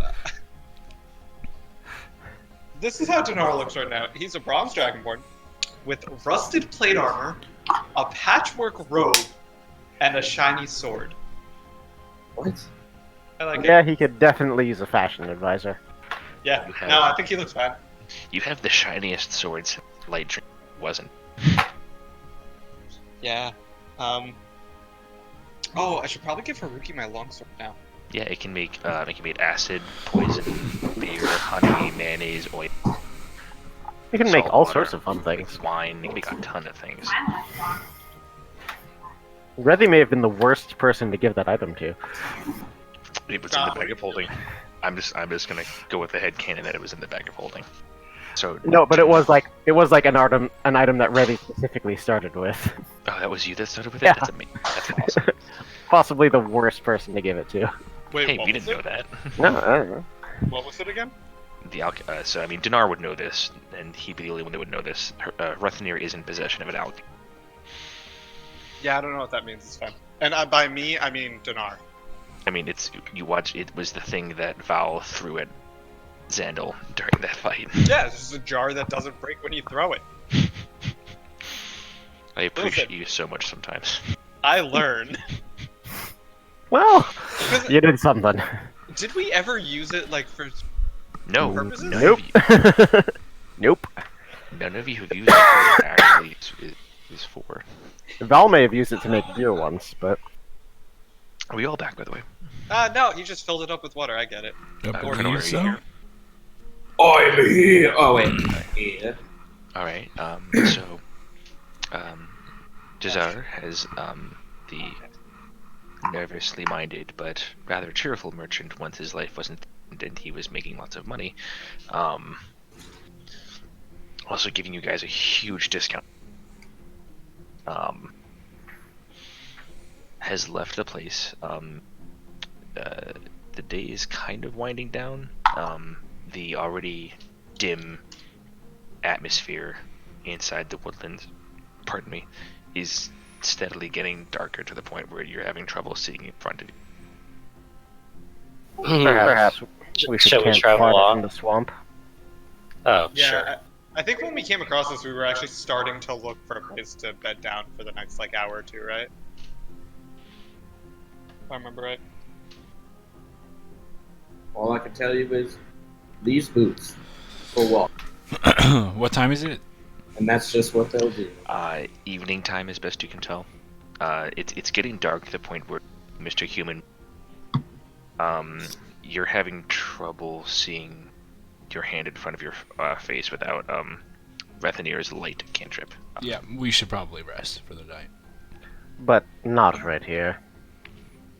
Considering all the foulness that crawled out of there. It's been more than a week since I almost died. Should we backtrack a little bit? I don't know how far the swamp extends. Do you, Dnar? I don't. This is my first time here. Did we pass any suitable land in the recent past? I mean, what you're standing on now is enough that it could make suitable camping ground. You've been traveling through the swamp for about an hour, but it hasn't been hampering you because of Rethanir's water walk spell. However, that does not aid you in setting up like camp. So unless he stays awake to continuously cast it, you guys might either have to risk staying here, pushing on through the darkness for a little bit, or backtracking an hour plus to find some firmer ground. Do you guys just want to stay here if there's decently firm ground that we can get to?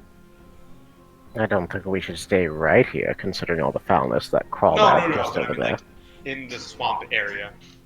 Like, we'll go for another, like, half hour or something, or 20 minutes and see. We have no idea how long it lasts. I think the safest course of action would just be to backtrack the hour, camp in safer territory, and then proceed tomorrow. Okay. Whatever Ethi says, go.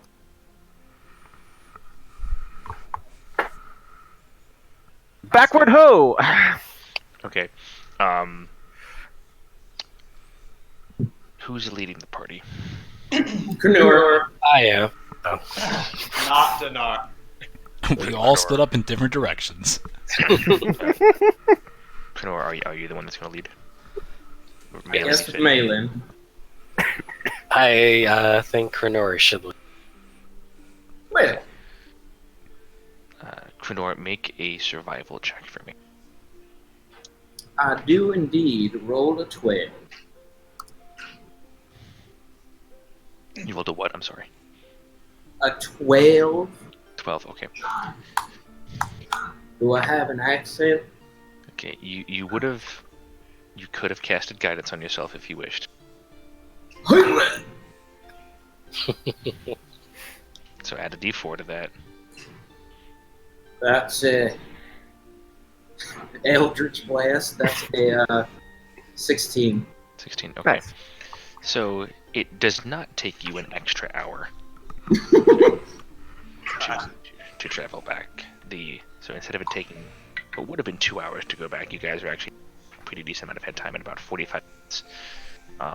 You guys are able to make it back a teeny bit west to the edge of where the swampland is, to much more firmer ground. And you go about a little 100 yards past that to where you're solidly more surrounded by much more of a deciduous forest, albeit once again this is like Fangorn forest level growth and abundance of nature.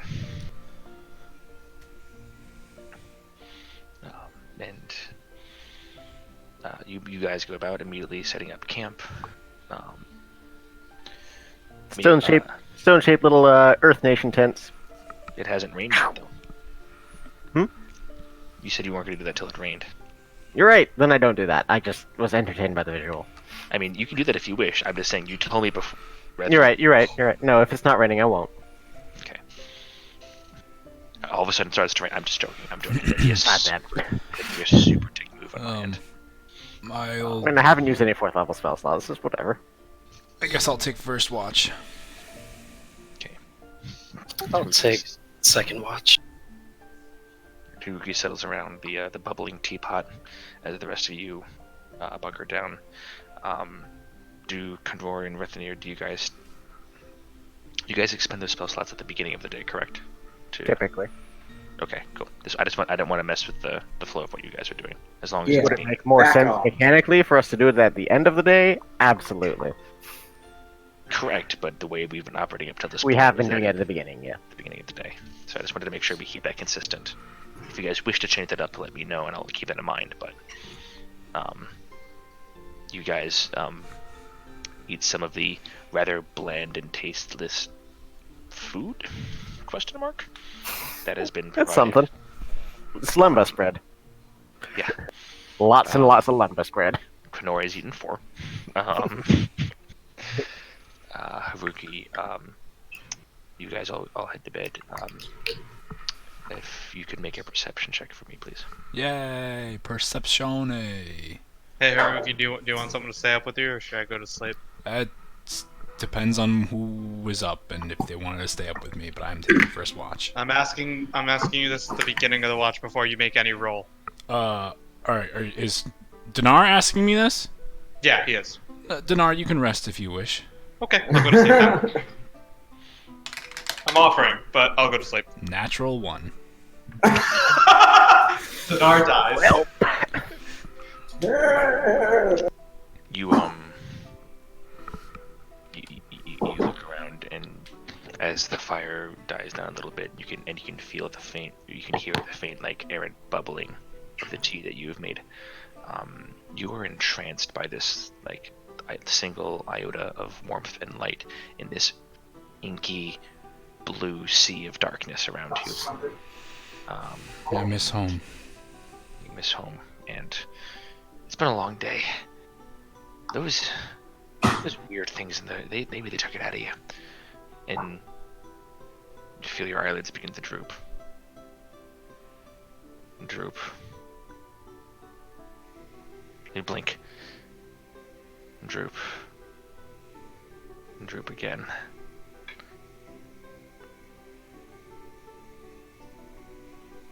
And the next thing that you notice is Malin's hand on your shoulder as he wakes you. As he comes in. Malin, you get up for your watch. A bit late. And you notice that Haruki is fast asleep. I kick him. Oi! Oi! Oh, you're awake. You were supposed to wake me for my watch, old man. Sorry about that. Maybe go easy on the tea next time, eh? There's some left for you in the pot. And I kind of just walk off.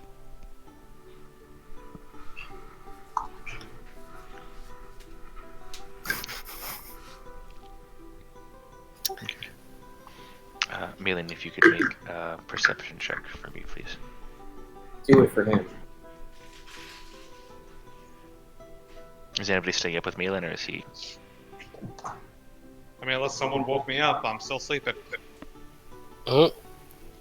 Guess I'm out. I'm deaf. It's strangely cold this night. There's no ring of warmth. There is no ring of warmth. Wrap yourself in a robe. 22. Okay. About halfway through your watch, a couple things happen actually. So, yeah. So, not that. About an hour or so, you hear sounds to be a couple hundred yards off to your right. Vicious roar rings out.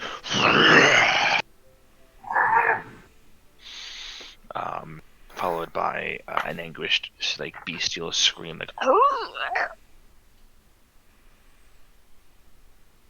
the roar.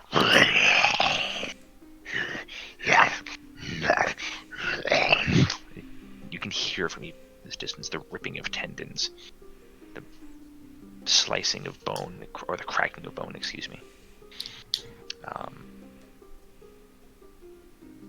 Sounds like nighttime predators are about. They haven't seemed John. to noticed you quite yet. John.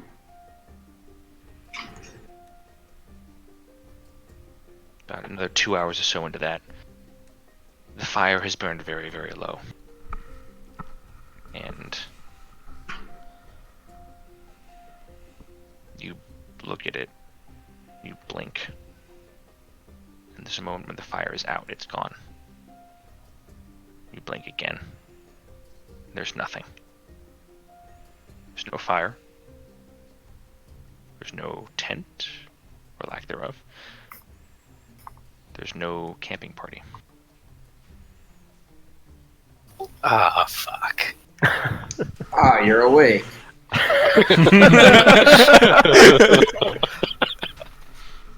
And once again, that voice slithers its into your mind. I don't think that we were specific with the terms of what your abilities have cost before. We wish to rectify that now. I'd like you to roll a d8, please. Your He head falls loses his off. head. Damn it. 8. Rolled an 8. Okay. Your head doesn't fall off. Okay. So, all right. So I would like you to get rid of whatever corruption points you had before, and whatever 5 more. ailments that they gave to you. As I have now found the correct corruption rules I wanted to use before.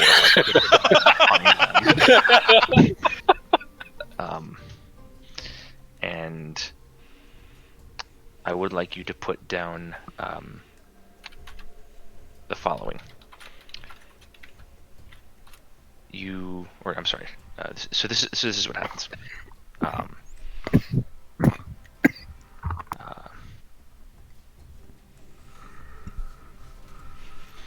You see an unending sea of bone, writhing, reeling, waving like a torrent with no end. The waves crashing not made of foam, but the skulls and dry rotted limbs of thousands upon thousands of dead and desiccated and decayed bodies smashing into each other. You can hear the horrible wail from all of these entrapped, tortured souls.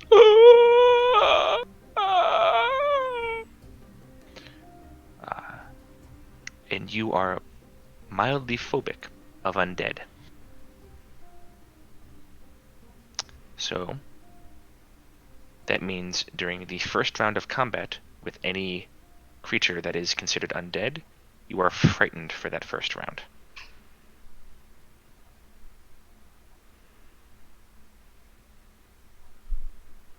But all other corruption specifics apart from that are now gone. Okay.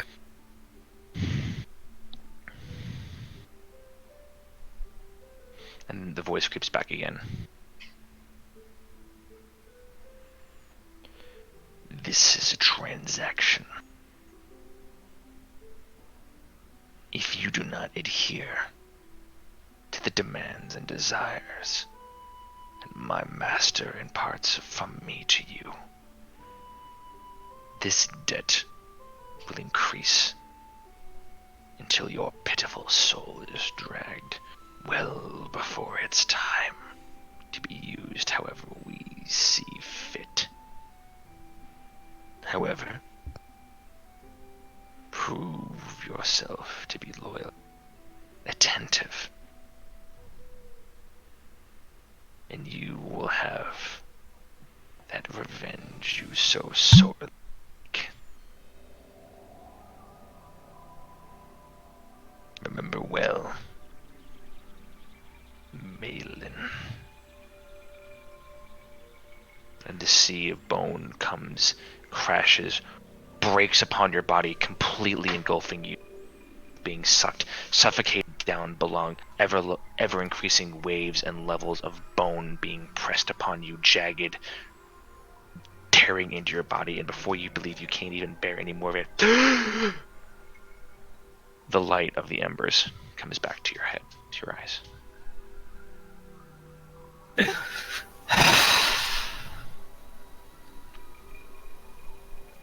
What did I do?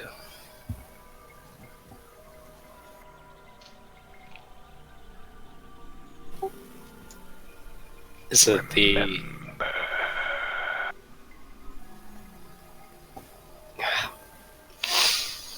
Man, he's creepy.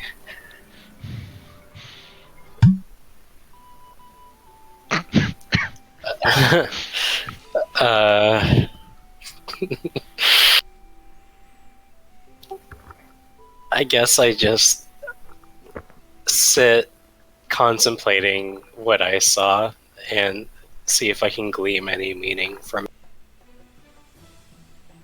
Okay. You sit for a while.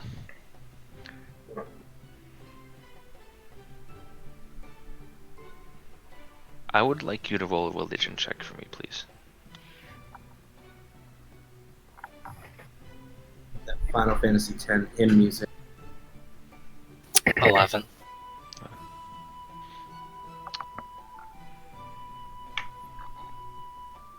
You know enough about the world to know that demons, no matter how powerful, are unable to influence the material plane in such a way.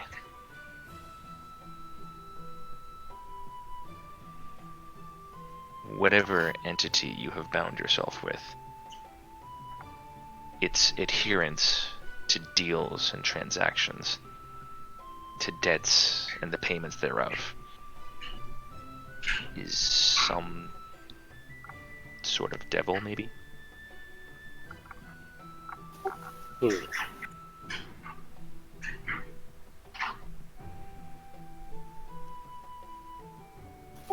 I wake Krenor. I kick him some more. Hey.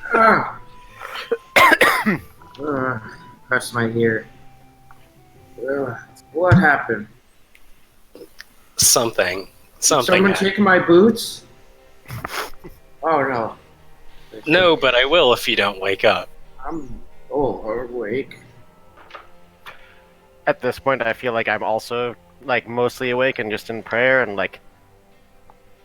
Remember what we said about stealing. Oh, yeah, of course you'd be awake too. Well, if you must, come pray over here, asshole. You don't tell me what to do. Fine, stay over there, out of I range will. of this conversation that I'm gonna have privately without you. I have very good hearing. And smell. Fine, I will talk to the one with very poor hearing. The what?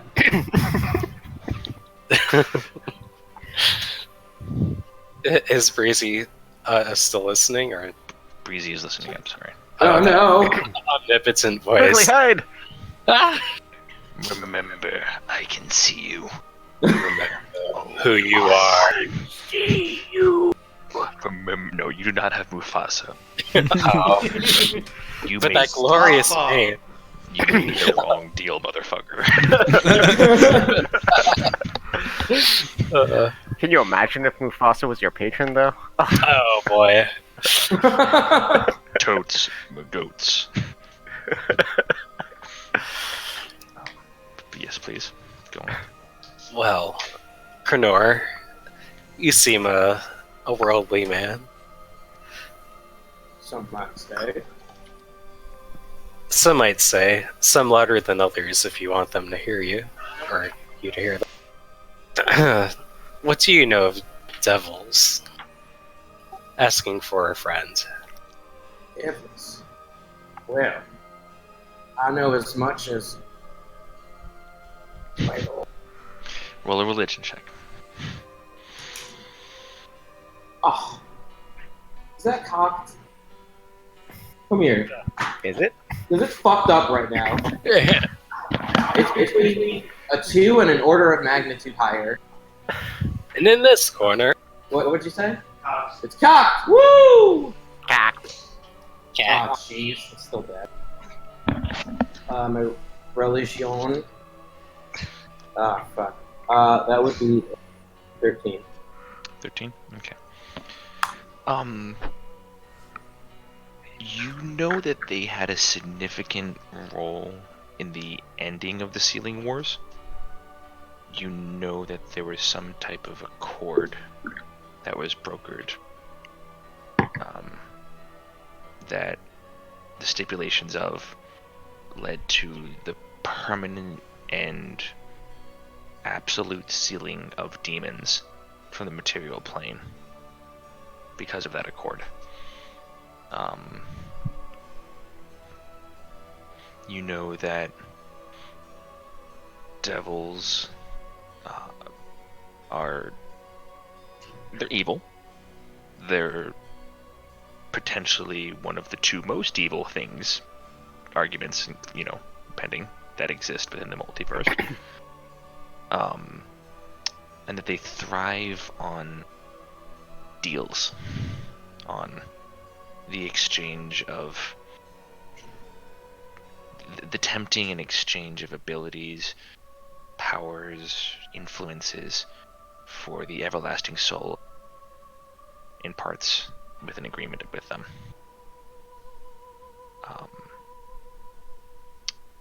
You don't know their connection to whatever the larger scale of the Sealing War, but you're a religious man. Amen. You know, the standard devil approach to a mortal, and you also know that whatever deal was struck, devils are still allowed to have some of their influence over the material plane. That has been staunchly and outrightly denied to demons. Well, I know a surprising amount about devils. Let me tell you. I am very curious because they are debatably some of the most evil creatures on the material plane. Multiverse. No, fuck. Verse. Paylor verse. And, well, they were, someone made a deal with the devils. And, the end of the Sealing Wars to keep the demons in the material plane. And, they can, maintain connection with the material plane if they strike a deal with a mortal on this plane. Very pointed question, Halen. yes, well, if someone were to have made a deal with a devil, hypothetically, how much trouble would they be in? Make the symbol of Paylor. what is that symbol? The sun. That's the sun? He unconsciously grabs the holy symbol around his neck. Yeah, there you go. Well, their undying soul would be bound to that devil to do with as they please. The deal ever doesn't go the way the devil wants it to.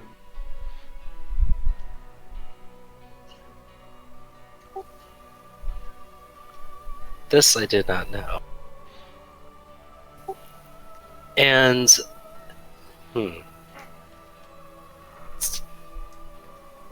do they have anything to do with the 9 planes of hell?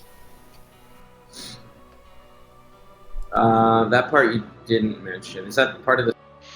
Yes, you know that the devils primarily reside within the 9 hells of Bator. Sorry, They do. again, as a religious person, that would have been easy information for you. Well, yes, they do indeed. This is a question for Breezy. When I found that book in the most coveted library in Frostwallow, did it feel like I was led to find that specific book I found, like, out of fate, or did it seem like random chance? Roll a d20 for me. I have a notion in my mind. Ooh. So the opposite of that notion. Seems like random fate. I'm sorry, not random fate. This seems like a random chance.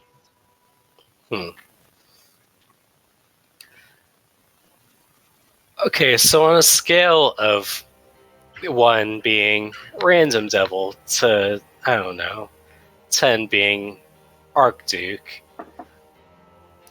which one's, like, how bad does it get?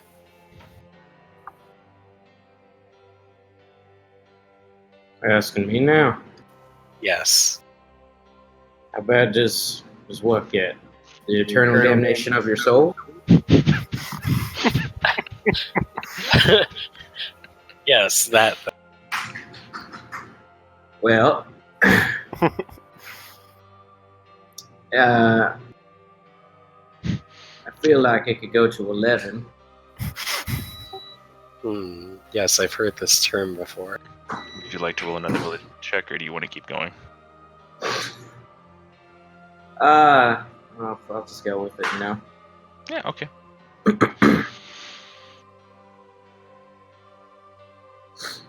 It's not good, Malin. Does your friend need help? I think my friend just needs to know what he's getting into, but I think he'll manage.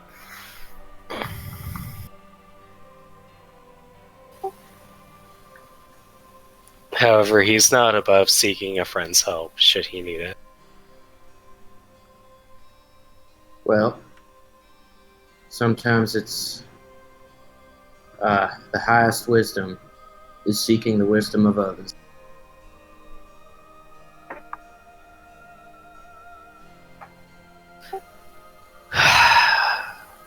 Yeah, I suppose there's wisdom in that.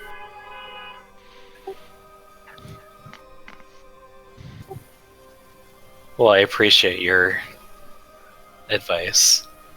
And you, Rethanir, I'm sure you've heard all this. Yep. Yeah. You guys are like 15, 20 feet away, and he has armor that gives him advantage on this stuff, so it's not hard for him to have been able to hear everything. I thought his armor only helped with smells, but Nope. okay. Hearing and smell. He smelled your words. My 2 weaknesses. So Mr. Rethanir, you... I don't think Malin has friends. Do I realize he's talking about himself? I love the layers in that question. You know what? If it was anybody else, I'd say you don't get this because it's you and you have a hard-on of hate for him. Roll an insight check.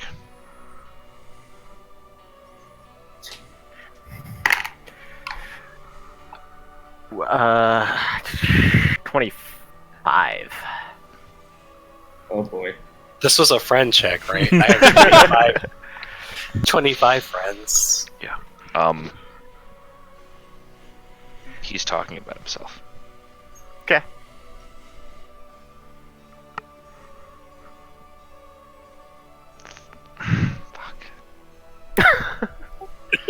That was the DC, by the way. Oh, man. Fuck. Alright, yeah. I internalize that and think on what I had previously, or my previous communing with Kalimvor. And I just nod sadly.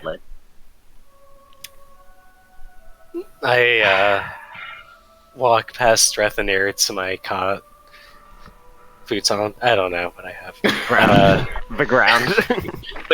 The ground. I walk to my ground, and I have a sweet roll, and I That you stole. I stole. I kick Rethanir, and I say, "It's your watch," and I You kick me because I'm like kneeling there. yeah, I kick you. I grab your foot. Make an Counterspell. athletics check. Alright. Yeah. A corner. I'm gonna have Rethanir just make a straight dexterity check. Okay. 12. 12. Catches you in the side, right underneath your elbow. He catches me in the side. No, you kick him, and he catches him on the side, like right under, like under the elbow, into the ribs. Hey, you tried to elbow me. Joke's on you, I'm gonna sleep right here. And I lay down.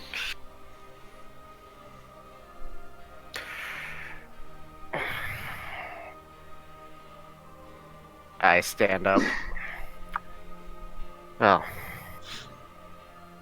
is all about balance, isn't it?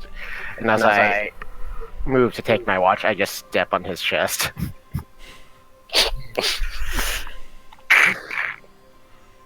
Are you just like stepping over him, or are you like pressing? No, I'm stepping on him. Okay.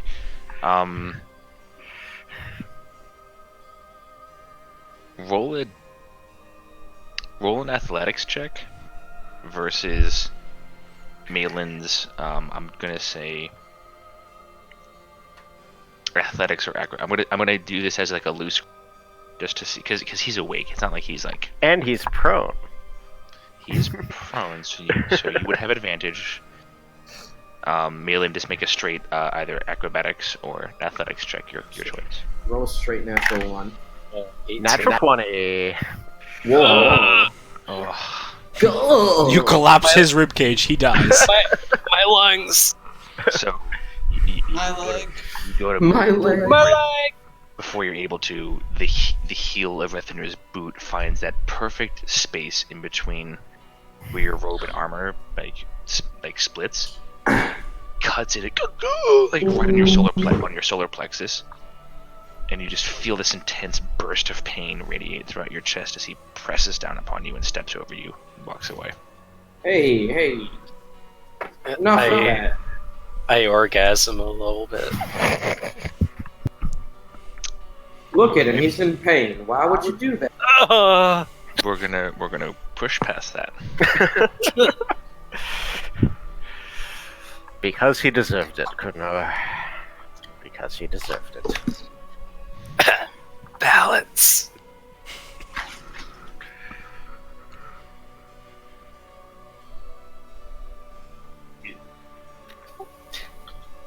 Guess I'm taking watch with you then, Rithy. Oh, And- he's literally going for a walk. Oh. As we take watch, I would like to discuss matters of religion. Well, listen. I'm not saying there's any good or bad decisions or gods, you know. But there are. There are good gods and evil gods. Not speaking in the moral sense, but rather in the choice sense, you know? Everybody. People. Everybody bleed. everybody makes choices. And sometimes they'll choose a god of balance, perhaps a god of light, perhaps something darker. Not looking at Malin. I didn't say that last part. I'm saying I'm not But looking I at look at Malin.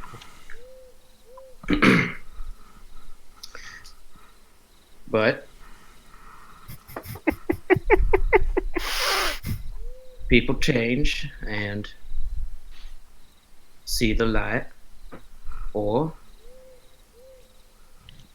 go to eternal damnation for their soul. Yeah.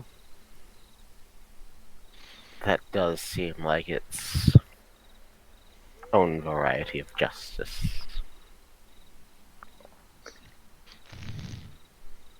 I believe anybody can be saved. Not everybody needs to be. You have to make that effort. I don't think we do. I think it is important to prioritize. To know when the battle is lost. To know when someone simply cannot be saved. And to cut the cancer from the body, rather than let it overtake it. Well, let me ask you this. What, forgive my ignorance, is the value of a soul to Kellenvor?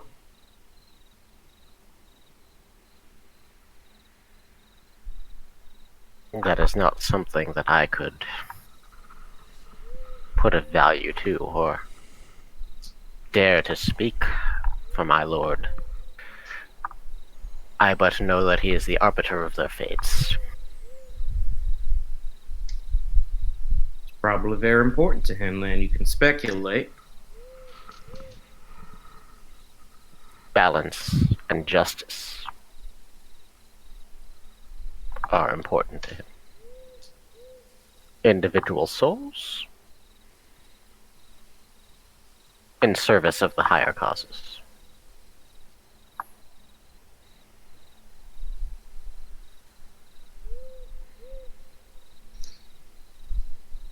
What higher cause is there than to show the light to those welled in darkness? That is but one side of the coin. Order, justice, balance. These are things without which existence itself would collapse.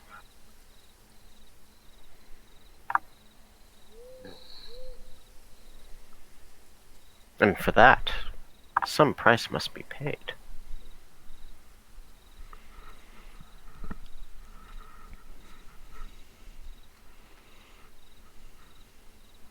There are times, of course. I see what you're saying, of course, Rethania.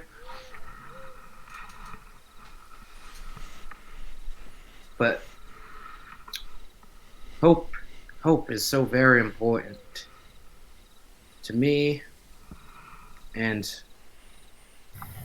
I believe that's been instilled in me by Kellenvor.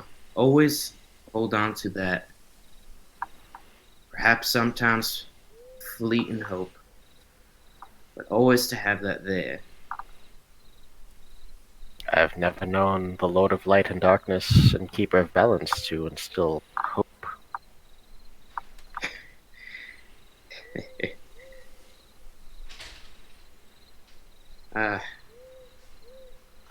I've never met someone like you, Rethy.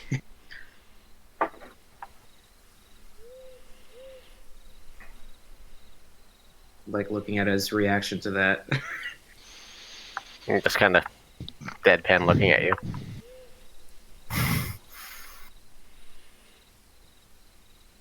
Very even keeled, some might say. Many have. Many have also criticized me. mocked me, made light of my convictions.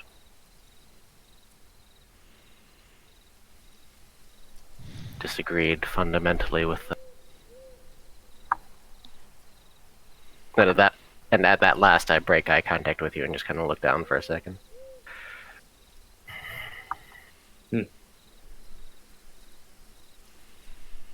Well, those are the kind of people not worth dealing with. They don't understand the different or the strange or the special.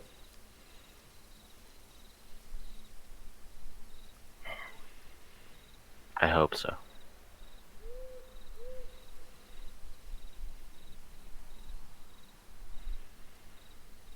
No, I'm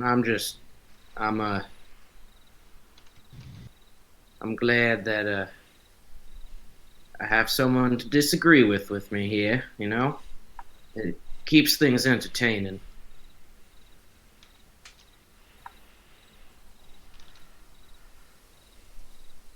I enjoy our conversations. I enjoy the perspective, different as it might be from mine, that you bring. And I want you to know that I respect you and your convictions. Well, it's mighty kind of you. I would never make light of your religion. Now wink at light.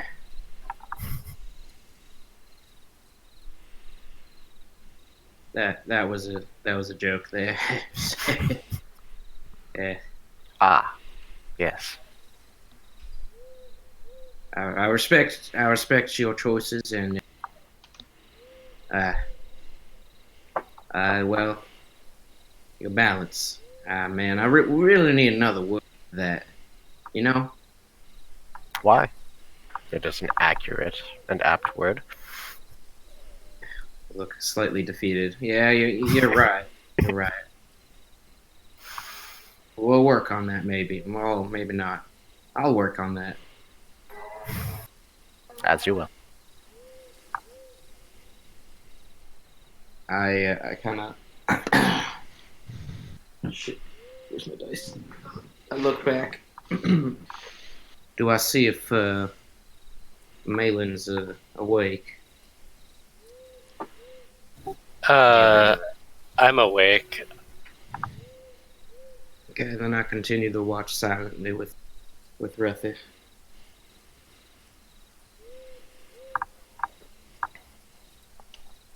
I also kind of fold into my own thoughts and just keep watch, facing away from the fire. I would like you both to make perception check, please. You know what I'd like to do? Can I give my good Rethy advantage? Sure. Thank you.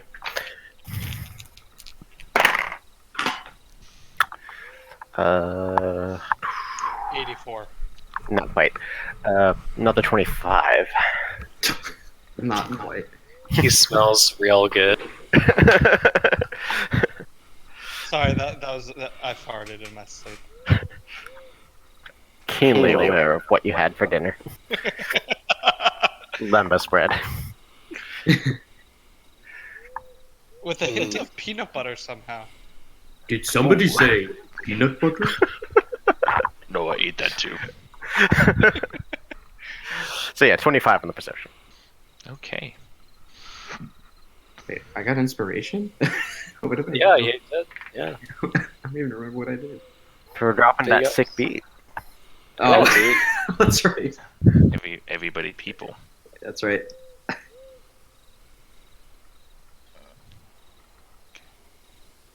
Alright, so here's what happens. Uh-oh.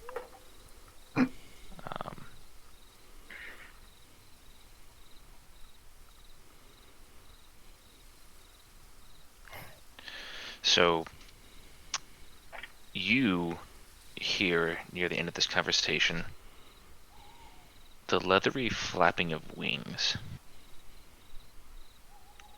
and the pounding of matted paws upon grassy ground. And the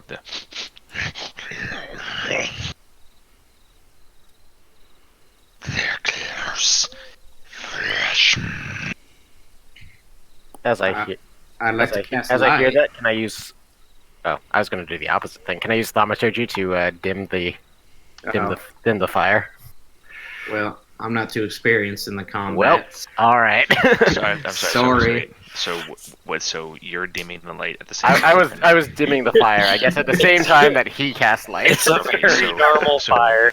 So you dim the fire down, and it gets to this like a slight tiny coal ember, and then immediately behind you, this explosion of light as Kron casts light up on his shield, as you see illuminated in the darkness, pushing their way through the trees, 3 vicious lion-like heads, humanoid, but rows upon rows of gnashing, gashing teeth, large draconic wings beating behind them as they push their way from tree to tree, and these long, large spine-like tails protruding their, switching their way in between the various vestiges and verdant forest land behind them. One of them shouts out,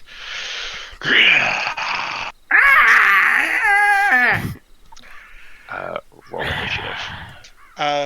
Breezy, or Hey. sorry, DM, question. That's still me. Did we get a long rest? Long rest has not been completed yet. Okay. I knew it! Then I will not attune to my items. Did I know I what I- complete long rest with the? You technically would have. Malin Alright. would have. Did I? So, No, Malin actually would not have. You would not would I have, because I've been sleeping for 10 hours? It has not been 8 hours yet. On fourth watch? On third watch? Okay, that's fine. Well, because it's. No, it's fine. We usually do it after all the night stuff. It's fine. I will Wait. say though that it's been enough time though that those of you that got new items, if you wish to attune to them, Yes, please. you would have had that opportunity to attune to those new items. Are sleeping people aware that we're being attacked right now? We no, but you didn't get a surprise round against you by 3 manticores, so True. Well, shit. I've attuned! So wait, should we all be rolling initiative right now? no, not yet. Right now, Oh. it's just Brethanir, Krenor, and those 3. And Malin? I'll give it to Malin as well, because he would have. Well, no, because he did his watch, so he was trying to go to sleep. Yeah, I did say I was awake for Krenor and You Rethi's did say you were awake, so I will say that you get to roll initiative as well. Let me find some appropriate music. Hold on, sorry.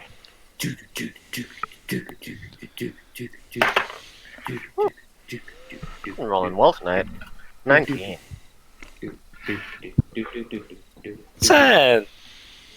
John, the D8 is a double triangle. Hold on, sorry. I hate Thank you. that The quote of the Josh night. doesn't use my same goddamn thing. Here's my initiative. What? That's Dinar level. Wow. All right. So Krenor just watches the entire fight. Everybody's dead. Oh, It's a me. Wario. See, this -2 initiative is great for a healer. It actually is. Get slaughtered, I heal.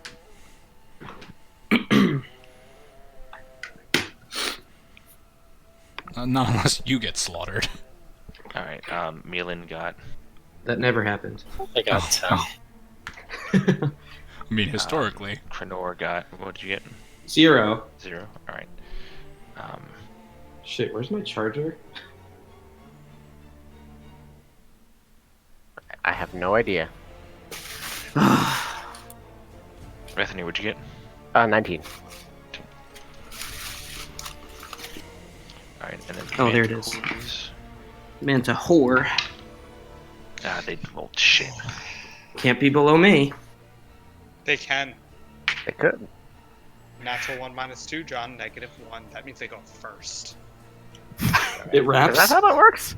It just wraps around. Yeah, it's actually a 19. Or Rethanu, these two right here, are on the ground carrying like the half engorged remains of some sort of like boar or pig-like entity. This back one, however, is flying about 50 feet up in the air, and is like crouched and like has like their claws like into like two different trees and is perched up. Really not a fan of things that can fly. Yeah, no, that's a shame. It really is. So this, however, Rethanu, you're at the top of the round. What do you do? Okay. Top of ye old round. It's been a hot second since I whipped out my good friend Scythe Scythe. I would like to cast Spiritual Weapon as a bonus action at Ooh. 4th level. Whoa! Level. Wow. Right. So that's going to make it do 2d8 force damage instead of 1d8. My God. Wait, hold on. Way to go. No. Don't you do this to me. Don't you dare do this to me. Roll Sam. 20. I have you saved. Sam. No. Stop it, Sam. Oh, he's asleep somewhere.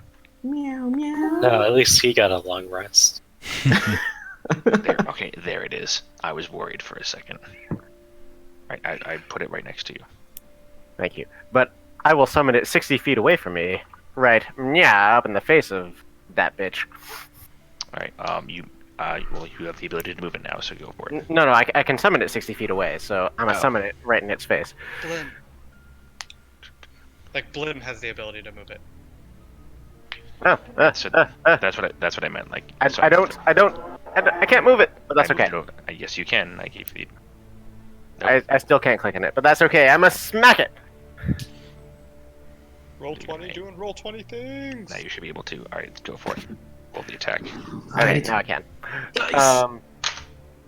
I'ma smack it. That's bad. That is going to be a.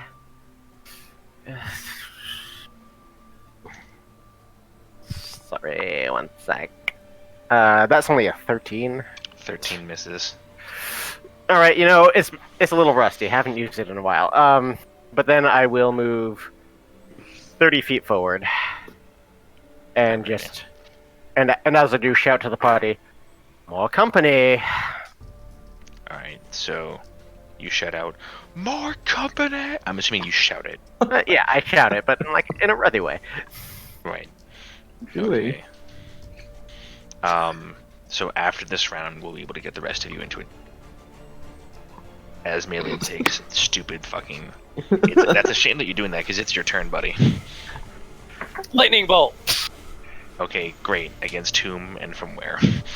Never mind. Brethanir is in the way. What a shame. You can move. He'll conduct. You're prone, aren't you? Am I? Didn't You were prone because you were lying there. Yeah, okay. So I'll get up, so I still have 15 Stand feet up. of movement. 50 movement, yeah. Will you stand up for your rights? To party. Okay, I'm gonna move 15 feet up to just somewhat behind.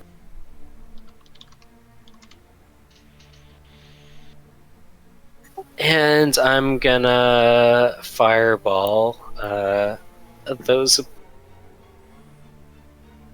Those are spicy meatballs. All right, so they both have to make a dexterity saving throw. Are there Does it hit all three? No, the third one in the back is 50 feet up in the air.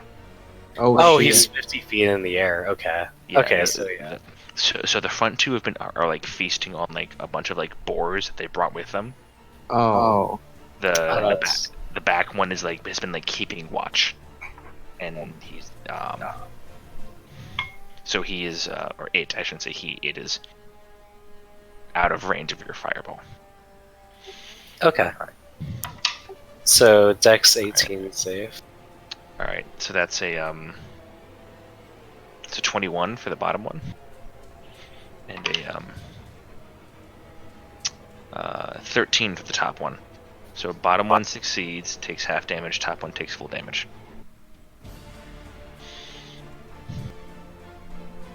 It's 25 damage.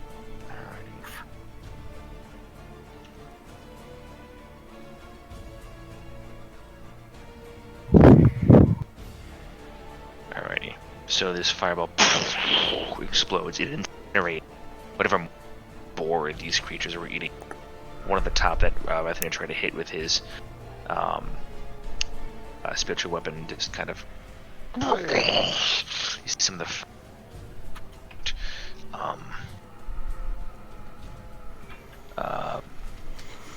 the one at the bottom is able to jump away to the side. It doesn't seem to be as affected by it. Okay, and I'm gonna use my tempestuous magic subclass feat to just move 10 feet backwards. Okay. Is that for lightning spells or just any? I believe it's any spells, right? Any spell above first level. first level, yeah. Yeah. Okay, that's what I thought. First level or. By the way, I gave you the wrong information before, and I'm sorry for it. The extra lightning damage you get is only for creatures within 10 feet of you. It's not just added to any lightning attack you do. Okay. Alright, So good to know. So if you cast like a spell that does lightning or thunder damage, They have to be like right there. no. So that still happens, but then in addition to that, any creatures within 10 feet of you also take like, I believe it's lightning damage equal to your level or your proficiency. Yeah, I think it's my level. I believe it's your level. Yeah, I'll check it, but yeah, it's not just straight added on top of damage. It's a separate thing. oh, it's just four damage. Right, that's what I thought. Straight, yeah. All right. Cool. It is now. That's the end of your turn. Yes. All right. These two manticores are also going to take in flight. Their wings beat as they begin to kind of push and jump and leap their way with their wings through the various trees in the area, kind of bouncing back and forth. This one is going to go. This guy is going to go 40 feet up, 10 feet this way. This guy's going to do the same over to here.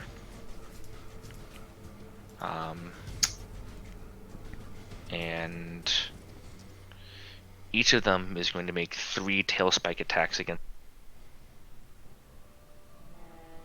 who you cut out. Each of them is going to make 3 tail spike attacks. So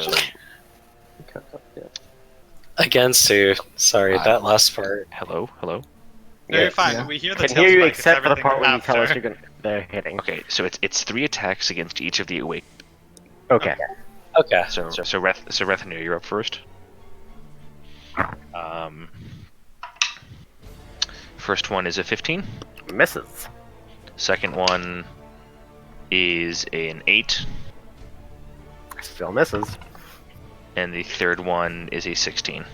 Cause these bitches doll miss. Wow. Ping, ping, ping, motherfuckers.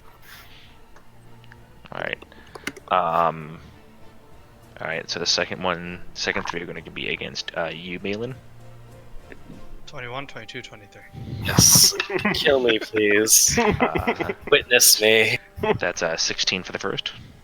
It's All right. It's okay. You'll ride eternal in Valhalla. 8 for the first. For the second. misses. And 19 for the third. It's Okay. So you suffer.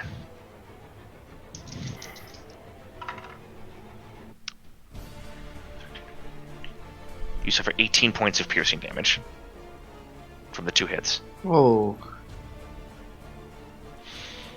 Or like a wailing, Got him. flailing. As these And two, wait, as one of these creatures whips its tail towards you, and 3 of these spikes fling off of it. You're able to kind of dodge to the side, but the second catches into you and you cough for a moment. Krenor, the last three are going against you. Oh my. It's a natural 1 on the first. It stabs itself in the eye. That's a 22 for the second.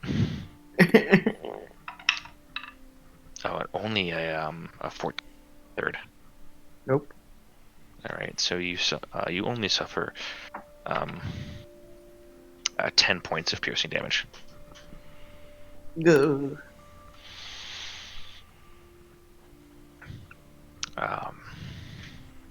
As the creature is now flying about, kind of roar in aggression and let us eat your bones. Krenor, it's your round. What? Okay, I'd like to. I don't have much bone, but I do have this, and I will cast Bacon of Hope. Bacon. And I select everybody but the furry boys who are also out of range Is Vethinir within range? if I wanted to. In fact, he is, because I did a little check over here. See that? 30 feet. That's the range. That's good. I just want to make sure. Anyway, hit me back just to chat. I'm going to move up over here. Executing hopes and bacons, and that is my turn. Kevin Bacon's? Just bacons. All right, top of the round. The rest of you guys all wake up to this. The rest of you will initiative. You feel amazing. Amazing. No. First roll for initiative was really good. I rolled a nat 1, so 2. Oof. Hi, Krenor. Haruki, Mm-hmm. what'd you roll? 18. 18. All right. And I'll roll for Savarin to get to his page. All right, he's here. He is. What'd you call me? Little druid. He rolled a 13. All right. Middle of the pack. Oh, Rethi, why are you talking? It's what I do. As a fireball explodes in the background. Malin, stop attacking us. All right, top of the round, Rethinir. Alrighty. Well, far be it from me to retreat from anything. I'm gonna move Scythe 20 feet toward that guy, although it probably can't get to him because he's 40 feet up. You can only move him 20 feet, so yeah. Yeah, it doesn't quite reach. But I will move 30 feet so that... Oh, fuck, that's still not going to reach. Never mind. Instead of casting Blight, which won't reach, Cast flight. if only.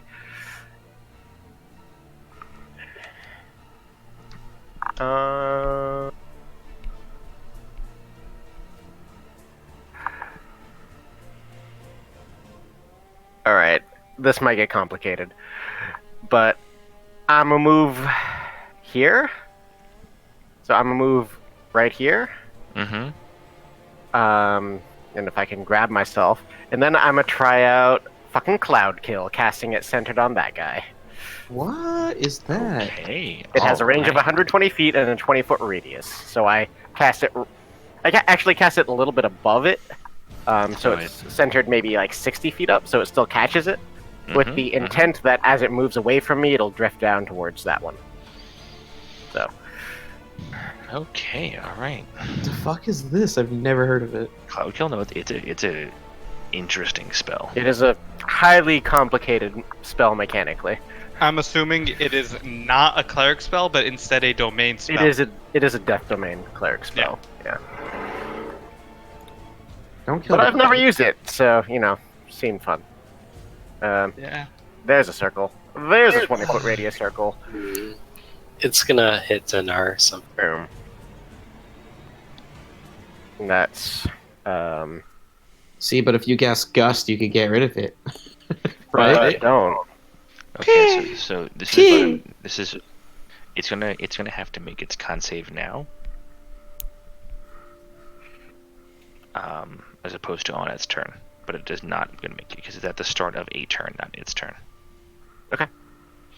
It says when a creature enters the spell It zone says its turn. for the first time or starts its turn there. starts its turn there. So it's However you want to do it, brother. It's there. I'm gonna say it's gonna because the spell's being cast now. It's gonna make the con save now, but it will not take additional damage on its turn. That's fair. So it's gonna have to roll a Constitution saving throw. DC 16. A lot of damage. Probably makes it with a natural 18. Oh yeah, that'll make it. So it'll take -4. it'll take half damage of Plus 5d8. 3. Yeah, that's gonna make it. What's But I'm gonna roll my damage anyway Yeah, go for because it. it does take half.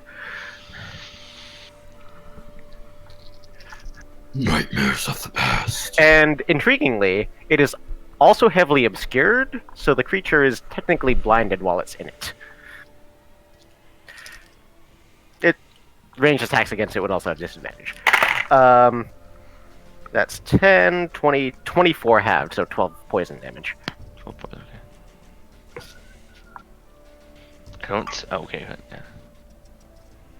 The area is heavily obscured. Okay, so yeah, you all watch all of a sudden as the northmost one just disappears into a cloud of noxious fume, and you hear Can some. it actually be? Can it, instead of like being the traditional cloud kill like yellow green, can it just be this like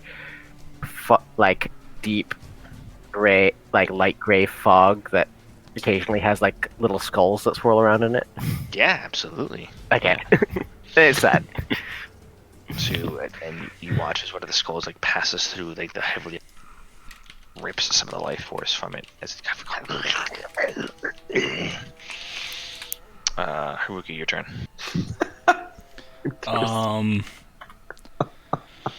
I'm going to use half my movement to get up, so I have 20 feet of movement. Can I get like a where outside of this campfire does the light stop? All right, so I cast light, so then it would be 20 feet, I think, right? did you cast light beforehand? Yeah, that's how we saw right. them. That's right, you did. Yes. So that's is it 20 feet around you? Yeah. Dim for an additional 20.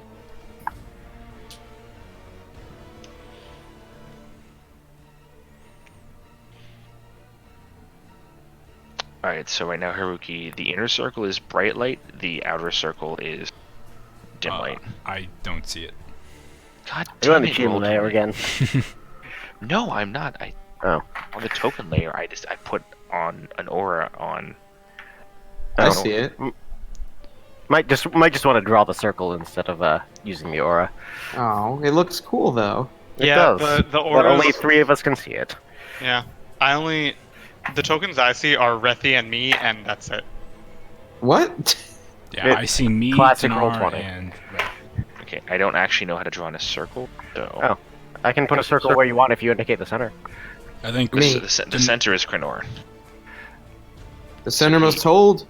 It's a 40 foot circle around Krenor 40-foot radius or diameter? radius. Oh. Well, it's 20 feet and then 20 feet from there. Alright, so... Oops, that's a little too big, but anyway, I'll figure it out. okay, I will basically just run forward, and I'm assuming I can't see these things. So I will run in front of Krenor, and then I will just use my action to dodge. Old man dance. You do hear them like roaring and screeching in the darkness. Mm-hmm. But that's my turn. Svalvarin is gonna go. What's he gonna do? That's not Kernor. I'm working on it.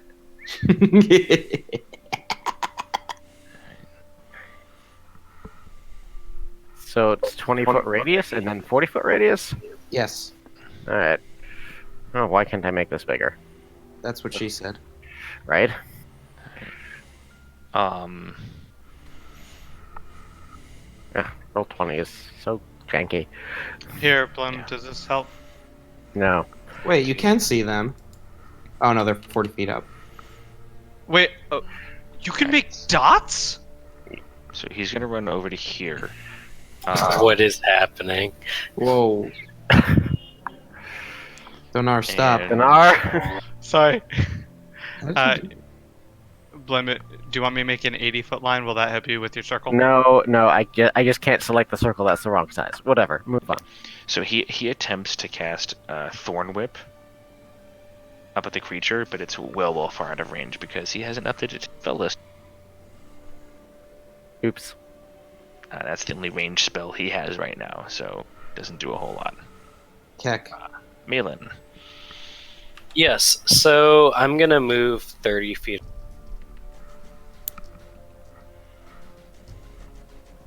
Wherever that is. Okay. Actually, I'm only gonna move 25 feet up. Okay.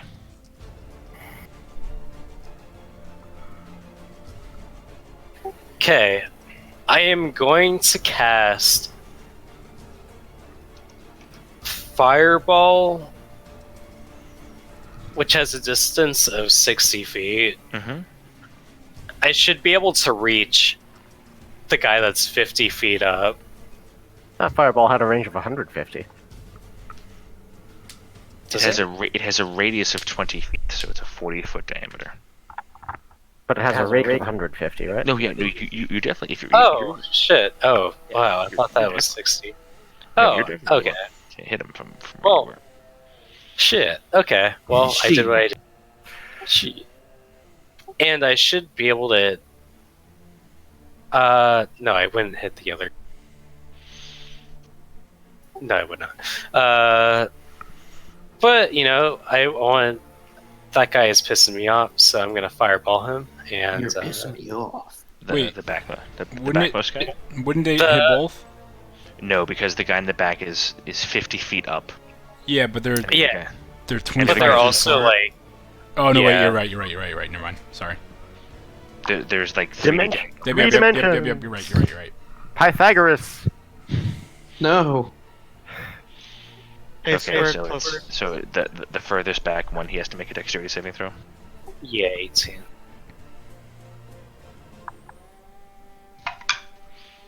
Natural 20, he succeeds for half damage. Alright, those circles should be about the right size. 21. So Alright. half that. Another explosion splashes out. Creature.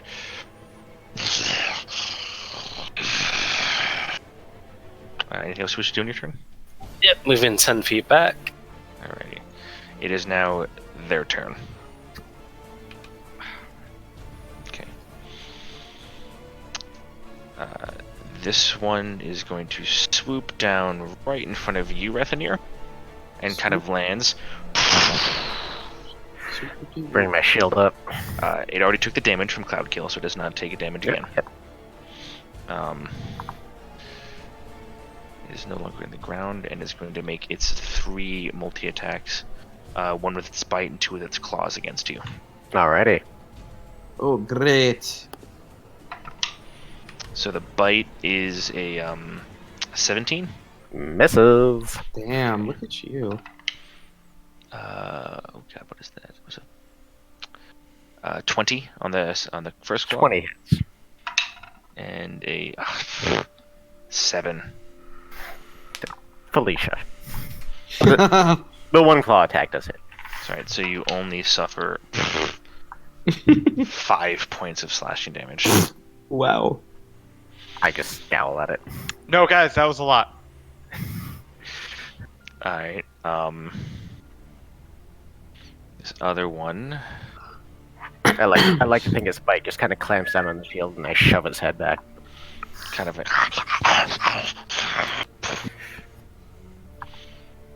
This other one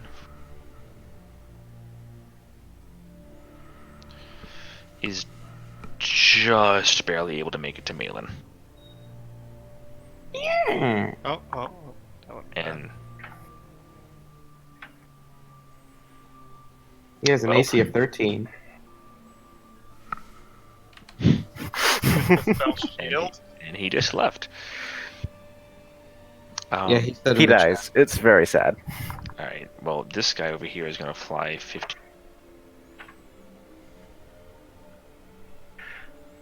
over to here, and is going to make another 3 attacks again. Who? Yeah, you, Krenor. Me, Krenor. Yeah, because he saw you awake before and do things. So 3 more tail spikes against you. Me. Mario. It has a range of 100 feet, so I'm pretty sure it can hit you. Does he have half Um, cover because I'm standing in front of him? Doesn't matter. Roll the natural one on the first one. Stabs itself in the eye again. Oh my god! Only How many more eyes? 13 on the second. Nope. And a natural 20 on the third. No. And I catch it in the throat. Oh, wait. He's within 5 feet of me, right? No, he's not. Oh, he is. Krenor? Yeah, he is. Can I use my shield to impose disadvantage? You're prone. You haven't had your turn yet. Okay.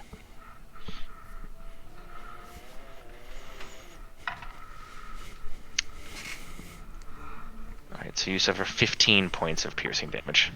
Concentration check. Roll a 10 10. or higher. 10 or higher. Oh. Wait a minute, Not a D10. D10. Do not roll a d10. Do not pass go. Oh, that's way above 10. Yeah. Okay. Alright, well, Malin's not back yet, so I'm just gonna roll the... He dies. It's very sad. We mourn briefly. We move on. For the love of fuck. Alright, so the bite is a 20-fucking-4. That hits. Shield! Another natural 20. Then Definitely hits. see, And kids, Malin's viscera are scattered about the this forest. is why you don't stand up and walk away. And then another fucking 19. So all 3 hit. The middle one is a natural 20. Alright, so for the bite, he suffers 10 points of piercing damage from the bite. So I'm he's at recording this. 28. Alright. I'm keeping track of his health. I rolled minimal dice on the natural 20, so That's good. he only takes an abysmal 5 points of damage. What? Whoa. I rolled a 1. I rolled a fucking 23. That's amazing. and then Amazing. shut up. And then an additional 8 points of slash damage on the 15. third. That could have been much worse. That could have been could've. so much worse. He looks confused. and evil. Joke's on us. The damage die is actually D20. So he only suffered 23 points of damage total. Right? Am I reading that right? Yeah, 23. 23. Yep. So he's gonna be at 15. Okay. Dinar, it's your turn. Okay, I'm gonna get up, do some stretches, go the 15 feet. Thank To you the for only changing. I was thing- about to change it. Somebody change it. Oh, I mean, you can change it to whatever you're going to change it to. But To the only thing that I can see. Yeah, its head kind of like pierces through the darkness and dim into the bright light. Can you guys just run away? And I'm gonna use my bonus action to cast Thunderous Smite. Okay. And then I'm gonna attack twice with my new shiny sword. roll a 1. I mean, a 20 and then a 1. I rolled a 3, which is not gonna hit because it's a 12. 12 misses. Second attack. God fucking damn it, 14. 14 also misses. Are you rolled a 3 and a 5. That's my turn. Jeez. Oh, and now I'm concentrating on You are Thunderous concentrating on fight. It has not. It's not gone. You haven't lost it. Okay. All right, Krenor. I would like to Rage. um, okay, fine. I'll do, let's try something different. Where is it? Spell book. It's very long. I would like to cast the blindness on distance is 30 feet. So I guess on this boy here. Alrighty, what's the save? So this one's weird. Since it's a racial, I believe. Oh, are you casting your racial ability blindness? It's Vifnerblin magic. It's a feat. Mm-hmm. So I think it's just my regular 14 It's your racial ability. Yep. It's what Constitution. Okay. It's 13. Sorry. Constitution Yeah. fails. Really? Rolled an 11. I did not expect that to fail. Well done. Well done.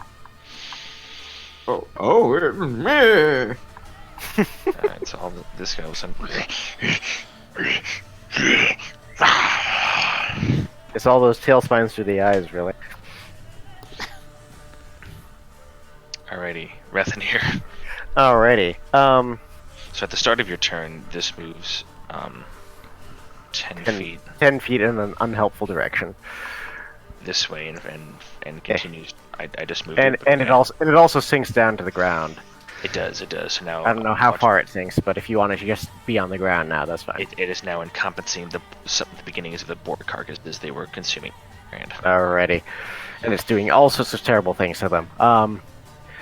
I am going to circle around this way, and I'm going to bring Scythe over, which can maybe reach your call? did you send it up beforehand, or was it just dead? I just moved it 20 feet over, so... If you just move it 20 feet over, it'd be able to reach him. If you send it up at all, it'd be able to reach him. No, I probably would have sent it a little bit up, so it probably doesn't quite reach. So he's like 5 feet away at this point. Alright. Well, it's certainly swinging around enthusiastically as I take a Warhammer attack. Alright. Malin, you took 23 Yes. points of damage. Thank you. That's going to be an 18 to hit. 18 hits. Alrighty. And we're going to go ahead and use a Channel Divinity on this to pump some necrotic damage into it. So, so that's 5 magical bludgeoning, plus 23 necrotic, so 28 total.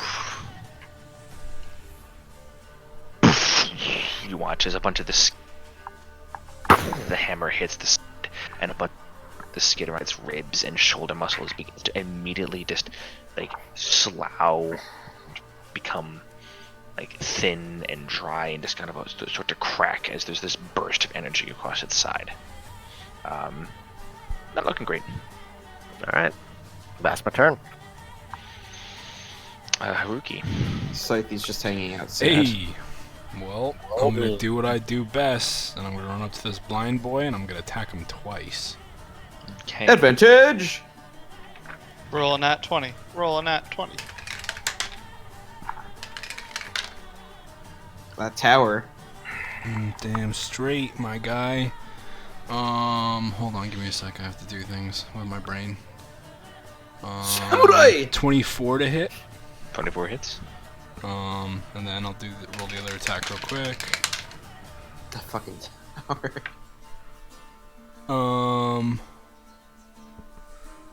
18 to hit. 18 hits. Okay, so that's 1d10.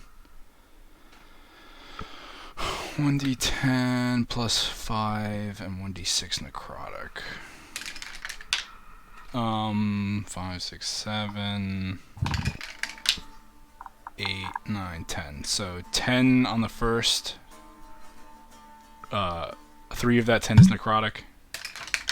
Okay. 9. 12, and 3 of that 12 is necrotic. Alrighty.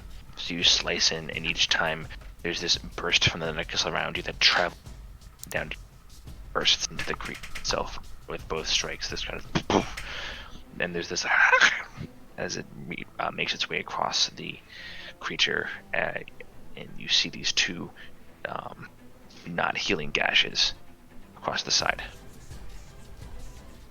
Cool. That's my turn. Alright. Sylvarin is going to come around this way, and again, because he doesn't have a whole lot of spells at the same time, is going to cast Thorn Whip at this motherfucker.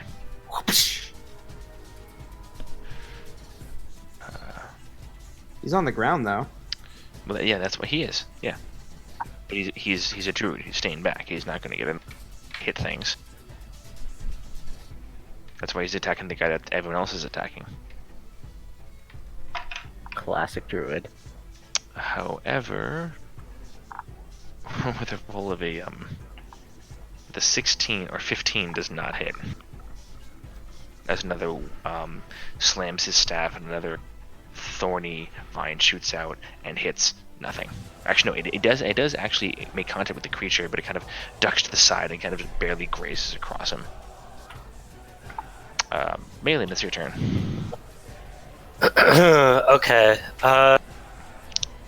With tempestuous magic, I can move 10 feet without provoking opportunity attacks before I cast.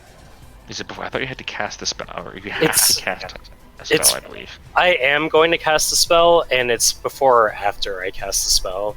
Okay. You can double check, but No, I, as long as you cast a spell, that's yes. okay.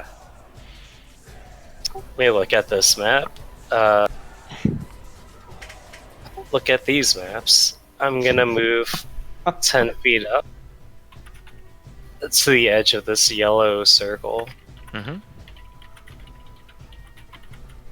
Okay, and I'm gonna cast Blight, and I'm gonna spend 4 sorcery points to twin it to the guy that's blinded and the one that's by the absolute unit at Rethenir.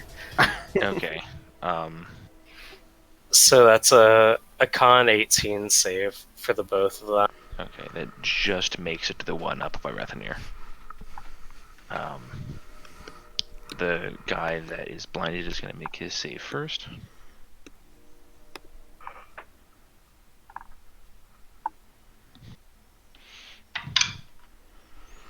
With a 5, he does not make that. And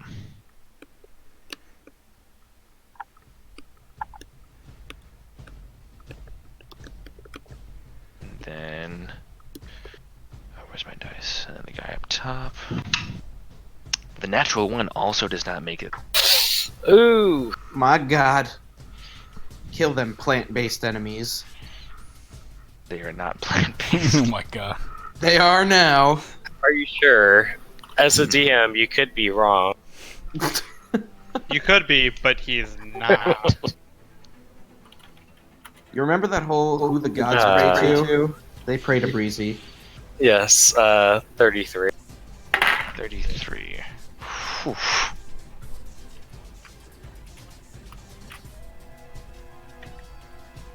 So, Rethenir, you watch as the one that you just...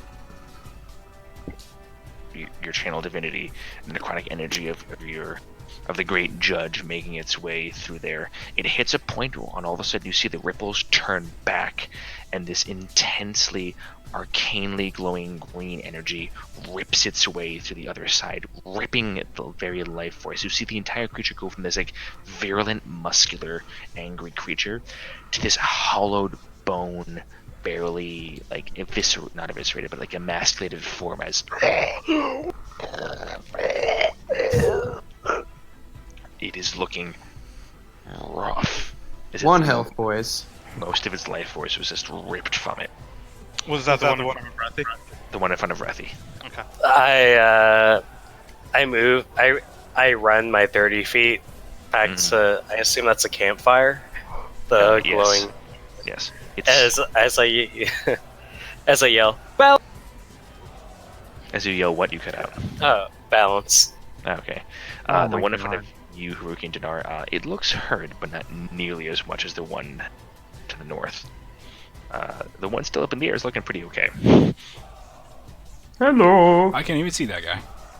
Yeah, I can't see him either. I can It's okay, I can, it's fine. with my old man eyes. It's also now their turn. I also have old man eyes. I Alright. don't. Is there a young I'm boy? older than both of you, but whatever. Donar. I'm gonna roll something for this creature right now.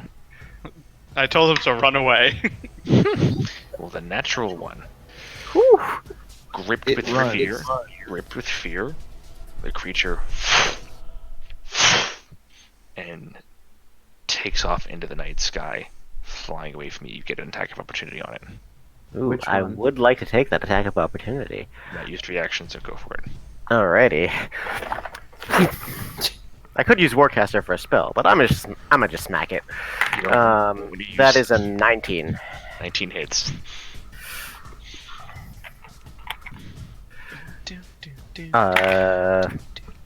Hmm. 5 damage. Not enough. Are you kidding? And Well. will take its full dash action and move 100 feet away from you. Or actually, no, it's going to go 50 feet up and then 50 feet. So, Oh shit! I've been forgetting about my Divine Strike. I can add a D8 necrotic to that. Jesus. alright. I'm gonna do that. Oh, so 9 damage total. Okay, so an additional 4 damage. Still not enough. Technically, I could have done that last turn, but whatever. But you didn't remember. But I didn't. So it is now 50 feet up in the air, and Tell your friends. and is terrifyingly sprinting up the darkness this way. Rethy's coming. Like and subscribe. Still pretty pissed, so I'm gonna give him a wisdom check with advantage to see what he does. Yeah, no, he stays. And is gonna tear into you, Haruki. Actually, he's gonna make 1 bite against Dinar and then 2 claw attacks against Rethanir. Disadvantage on the first claw Right. attack. Against me? I'm not there. No, I'm sorry. 1 bite against Dinar, 2 against Haruki. Disadvantage on. Oh wait, he has disadvantage anyway. Damn it. Oh, that's Because right. he's because blind. He's blinded, so he's just kind of lashing it. Dinar. He's like Natural. an edgy teenager. It's a natural 1, so it misses you. Yeah. Oh wait, I wanted the 1. Damn it. 5. Yeah, misses Haruki with a 10 on the second.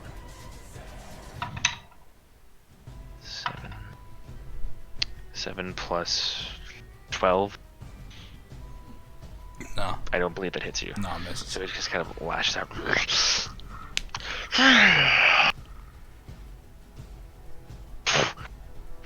And it's going to go 50 feet up into the air. You both get attacks of opportunity.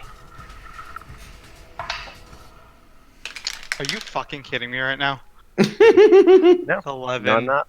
I rolled a 27 to fucking hit. natural 11 misses, 27 hits.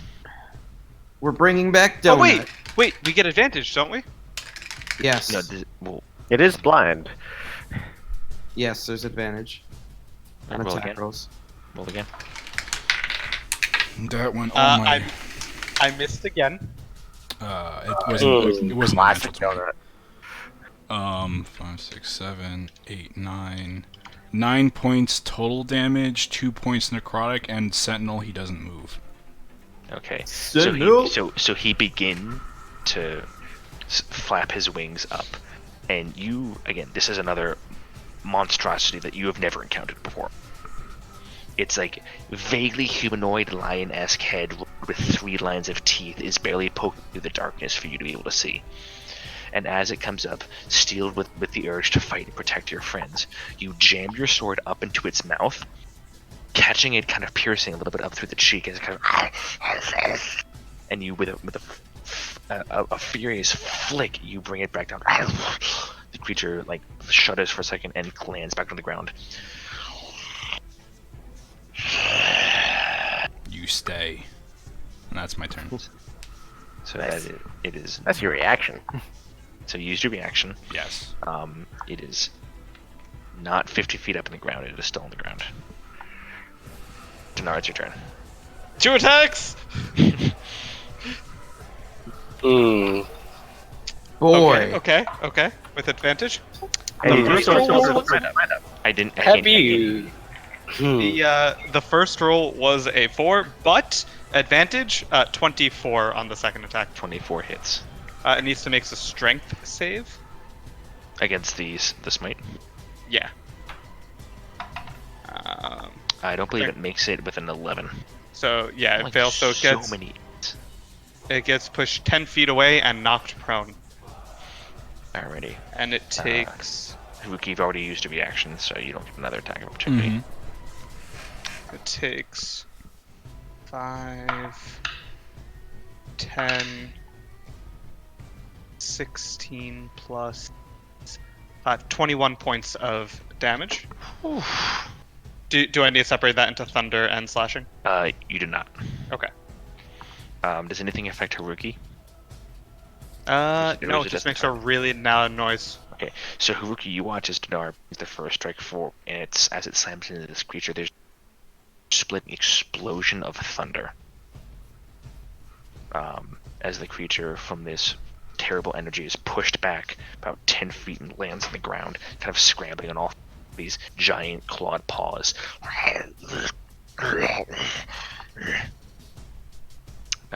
Dinar, you still have your second attack in your movement. I'm gonna run at him, jump up, and just. Go for it. And what? Polymorph. So Polymorph. close. Natural 18. That hits. I know. I just really wanted a 20. So that you could turn yourself into a T-Rex. No, a 20 would be him. 11 points of slashing. Okay. Still alive, but looking.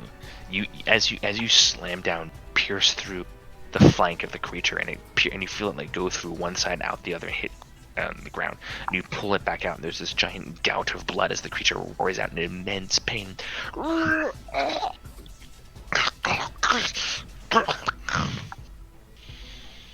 Pranor, it's your turn. Boys, it's time to get the beacon out. I'm sorry, the bacon out. And so I'm gonna cast. I don't even need to roll for this. I'm gonna cast my mass healing word, and y'all heal.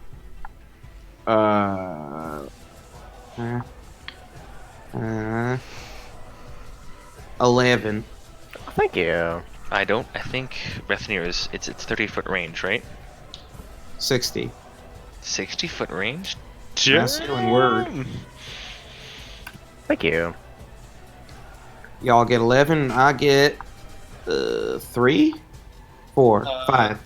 5. 6, 7. 2 plus spell level. So 5. Alright. I also realized, by the way, I skipped the Manticore's turn that was up in the air over here. Good. At the end of Krino, at the end of your turn, I'm going to give it a turn. Okay, well, I cast all that, and then I'm gonna move up here. That moves my light. And I would like to do my old man dance as a dodge action.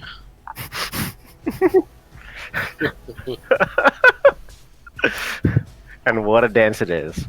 You have those boots with the fur. Those apple bottom jeans.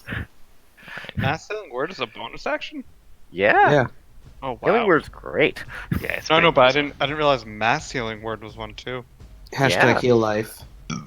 Alright, so it would be the top of the round, but I'm going to give this Manticore, whose turn I skipped, he's going to make 3 more tail attacks against Jumiel, the weakest party member, who has also cast 2 fireballs to his compatriots. And it can, as a Manticore, it can smell the blood in the air of your form.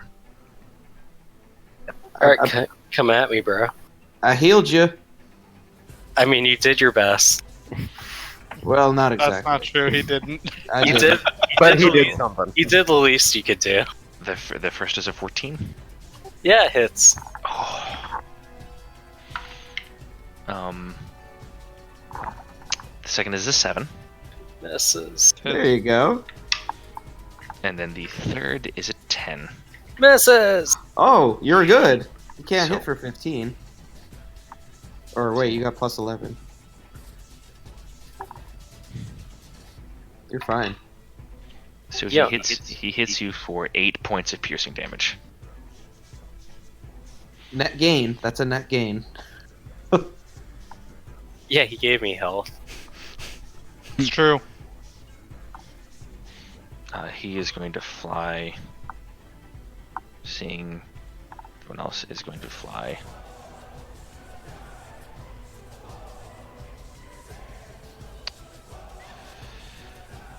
Cloud's on the ground.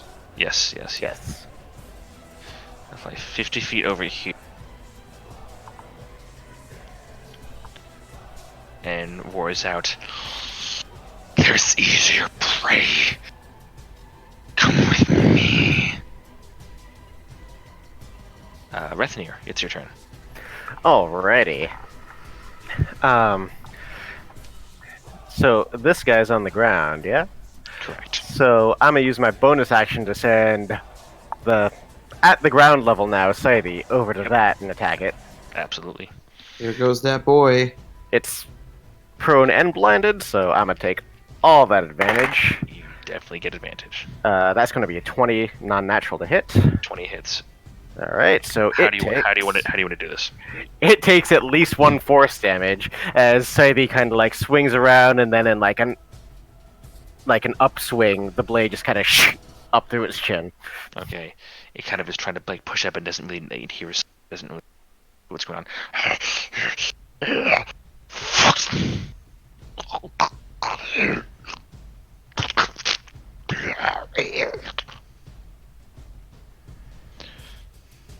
And falls bleeding and dead to the ground in front of you, Dinar. So that'd be my bonus action. With my action, I'm a launch a chill touch at that dude. Okay. Keep pushing Breezy, don't I? He is 50 feet in the air. It has a range of 120 feet. Oh, you can definitely hit him. Alrighty. That is a natural 20. Oh. Okay. How do you want to do this? Double kill. Can I just kind of like point my warhammer at the cloud of like skull-like fog and have several like ethereal skulls shoot out of it? Yeah, that's exactly what happens as you point your hammer. There's this burst of grayish energy, and as it goes right by the cloud and picks up these two ethereal travel double helix motion, and as they travel towards, they part around the creature and then slam into each side of its head, and it just goes and you watch it just in this arc, this tiny pitiful arc, as all of the absolute life force from this creature, his brain from it, slams to the ground and breaks a couple branches. You see some broken limbs and broken branches just as this creature just is now. And then with my movement, I'm just gonna walk 25 feet towards the last monstrosity, standing a little bit behind the fog cloud, and just stare at it. Haruki, it's your turn. Wait, what happened? Oh, did you attack the one that was running? Rethnir just got a double Double kill. kill! Okay. And that other one's flying 50 feet up in the air, right? Correct. It's in the dim light. No, none of it's not. 50 feet up in the air. No. So, right. Unbeknownst to me, I just sheathed my blade and like, all right, good job, guys. We killed them, and that's my turn. I mean, you could see us still like. I would see just Krenor, and I can't see Rethi, so I don't know what Krenor is all futzy about. That's fair. Same. So, that's my turn. Alright. Sylvarian, taking kind of a leaf from his new friend Haruki's, just like, oh, well, so like we're done here? Alright. Technically, the fog cloud would have moved over to there. So it's directly below him. Wow. You're right, yes, it would have. Melan, it's your turn.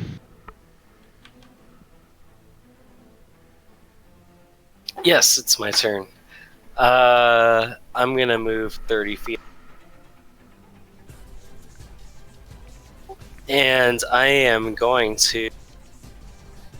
What do I have left? I am going to cast. Jesus. Chromatic Orb at 2nd level. Doing.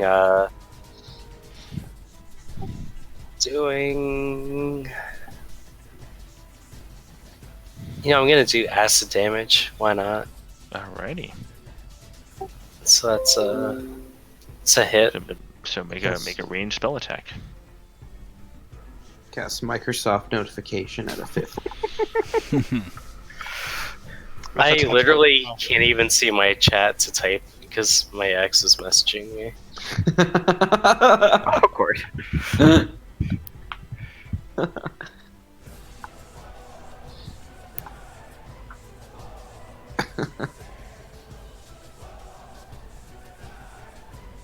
26 to hit. 26 definitely hits for all the damage.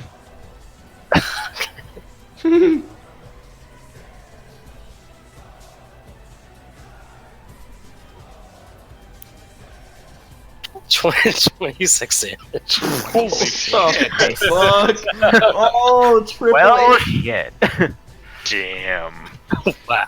Triple You A. splash it forwards, and you see one of its like front paw almost it completely disintegrates as arcane acidic energy just slams into it and kind of roars out. You know what? Why not? I'll use 1 sorcery point to quicken a spell.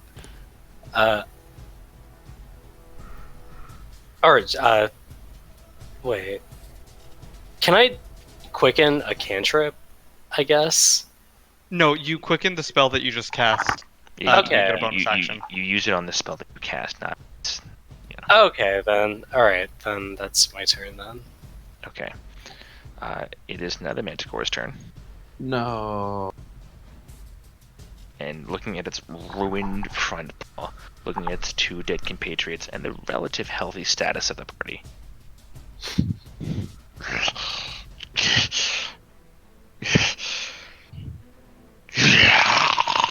And is use the dash action. It's going to fly 100 feet completely up into the air. Which at what point that would break the canopy. Let's see if he makes it through it. Yeah, easily. Kind of pushes through. Breaks through a bunch of branches and disappears up into the foliage above you. And good riddance. You all stand there huffing and heaving. Some of you in better shape than others. Almost done, but not almost. And, While I still have Bacon of Hope, I'd want to cast Mass Cure Wounds. okay, one more time. Alright, well, I don't even need to roll, baby, so... Shit, that's a really big number. That's, John, just multiply the 2 numbers.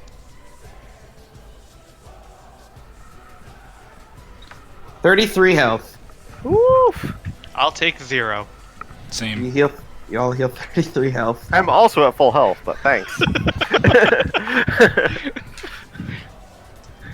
Alrighty.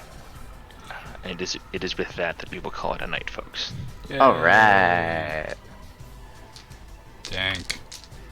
Alrighty, guys, thank you so much. I know this was a lot happened, a lot of talk, a lot of punching Malin in the face. You know, I mean, it happens. Alrighty. Coolio, guys. Thanks for Thank watching. you so much. Catch us next time. Bye, Internet. Bye-bye. See ya.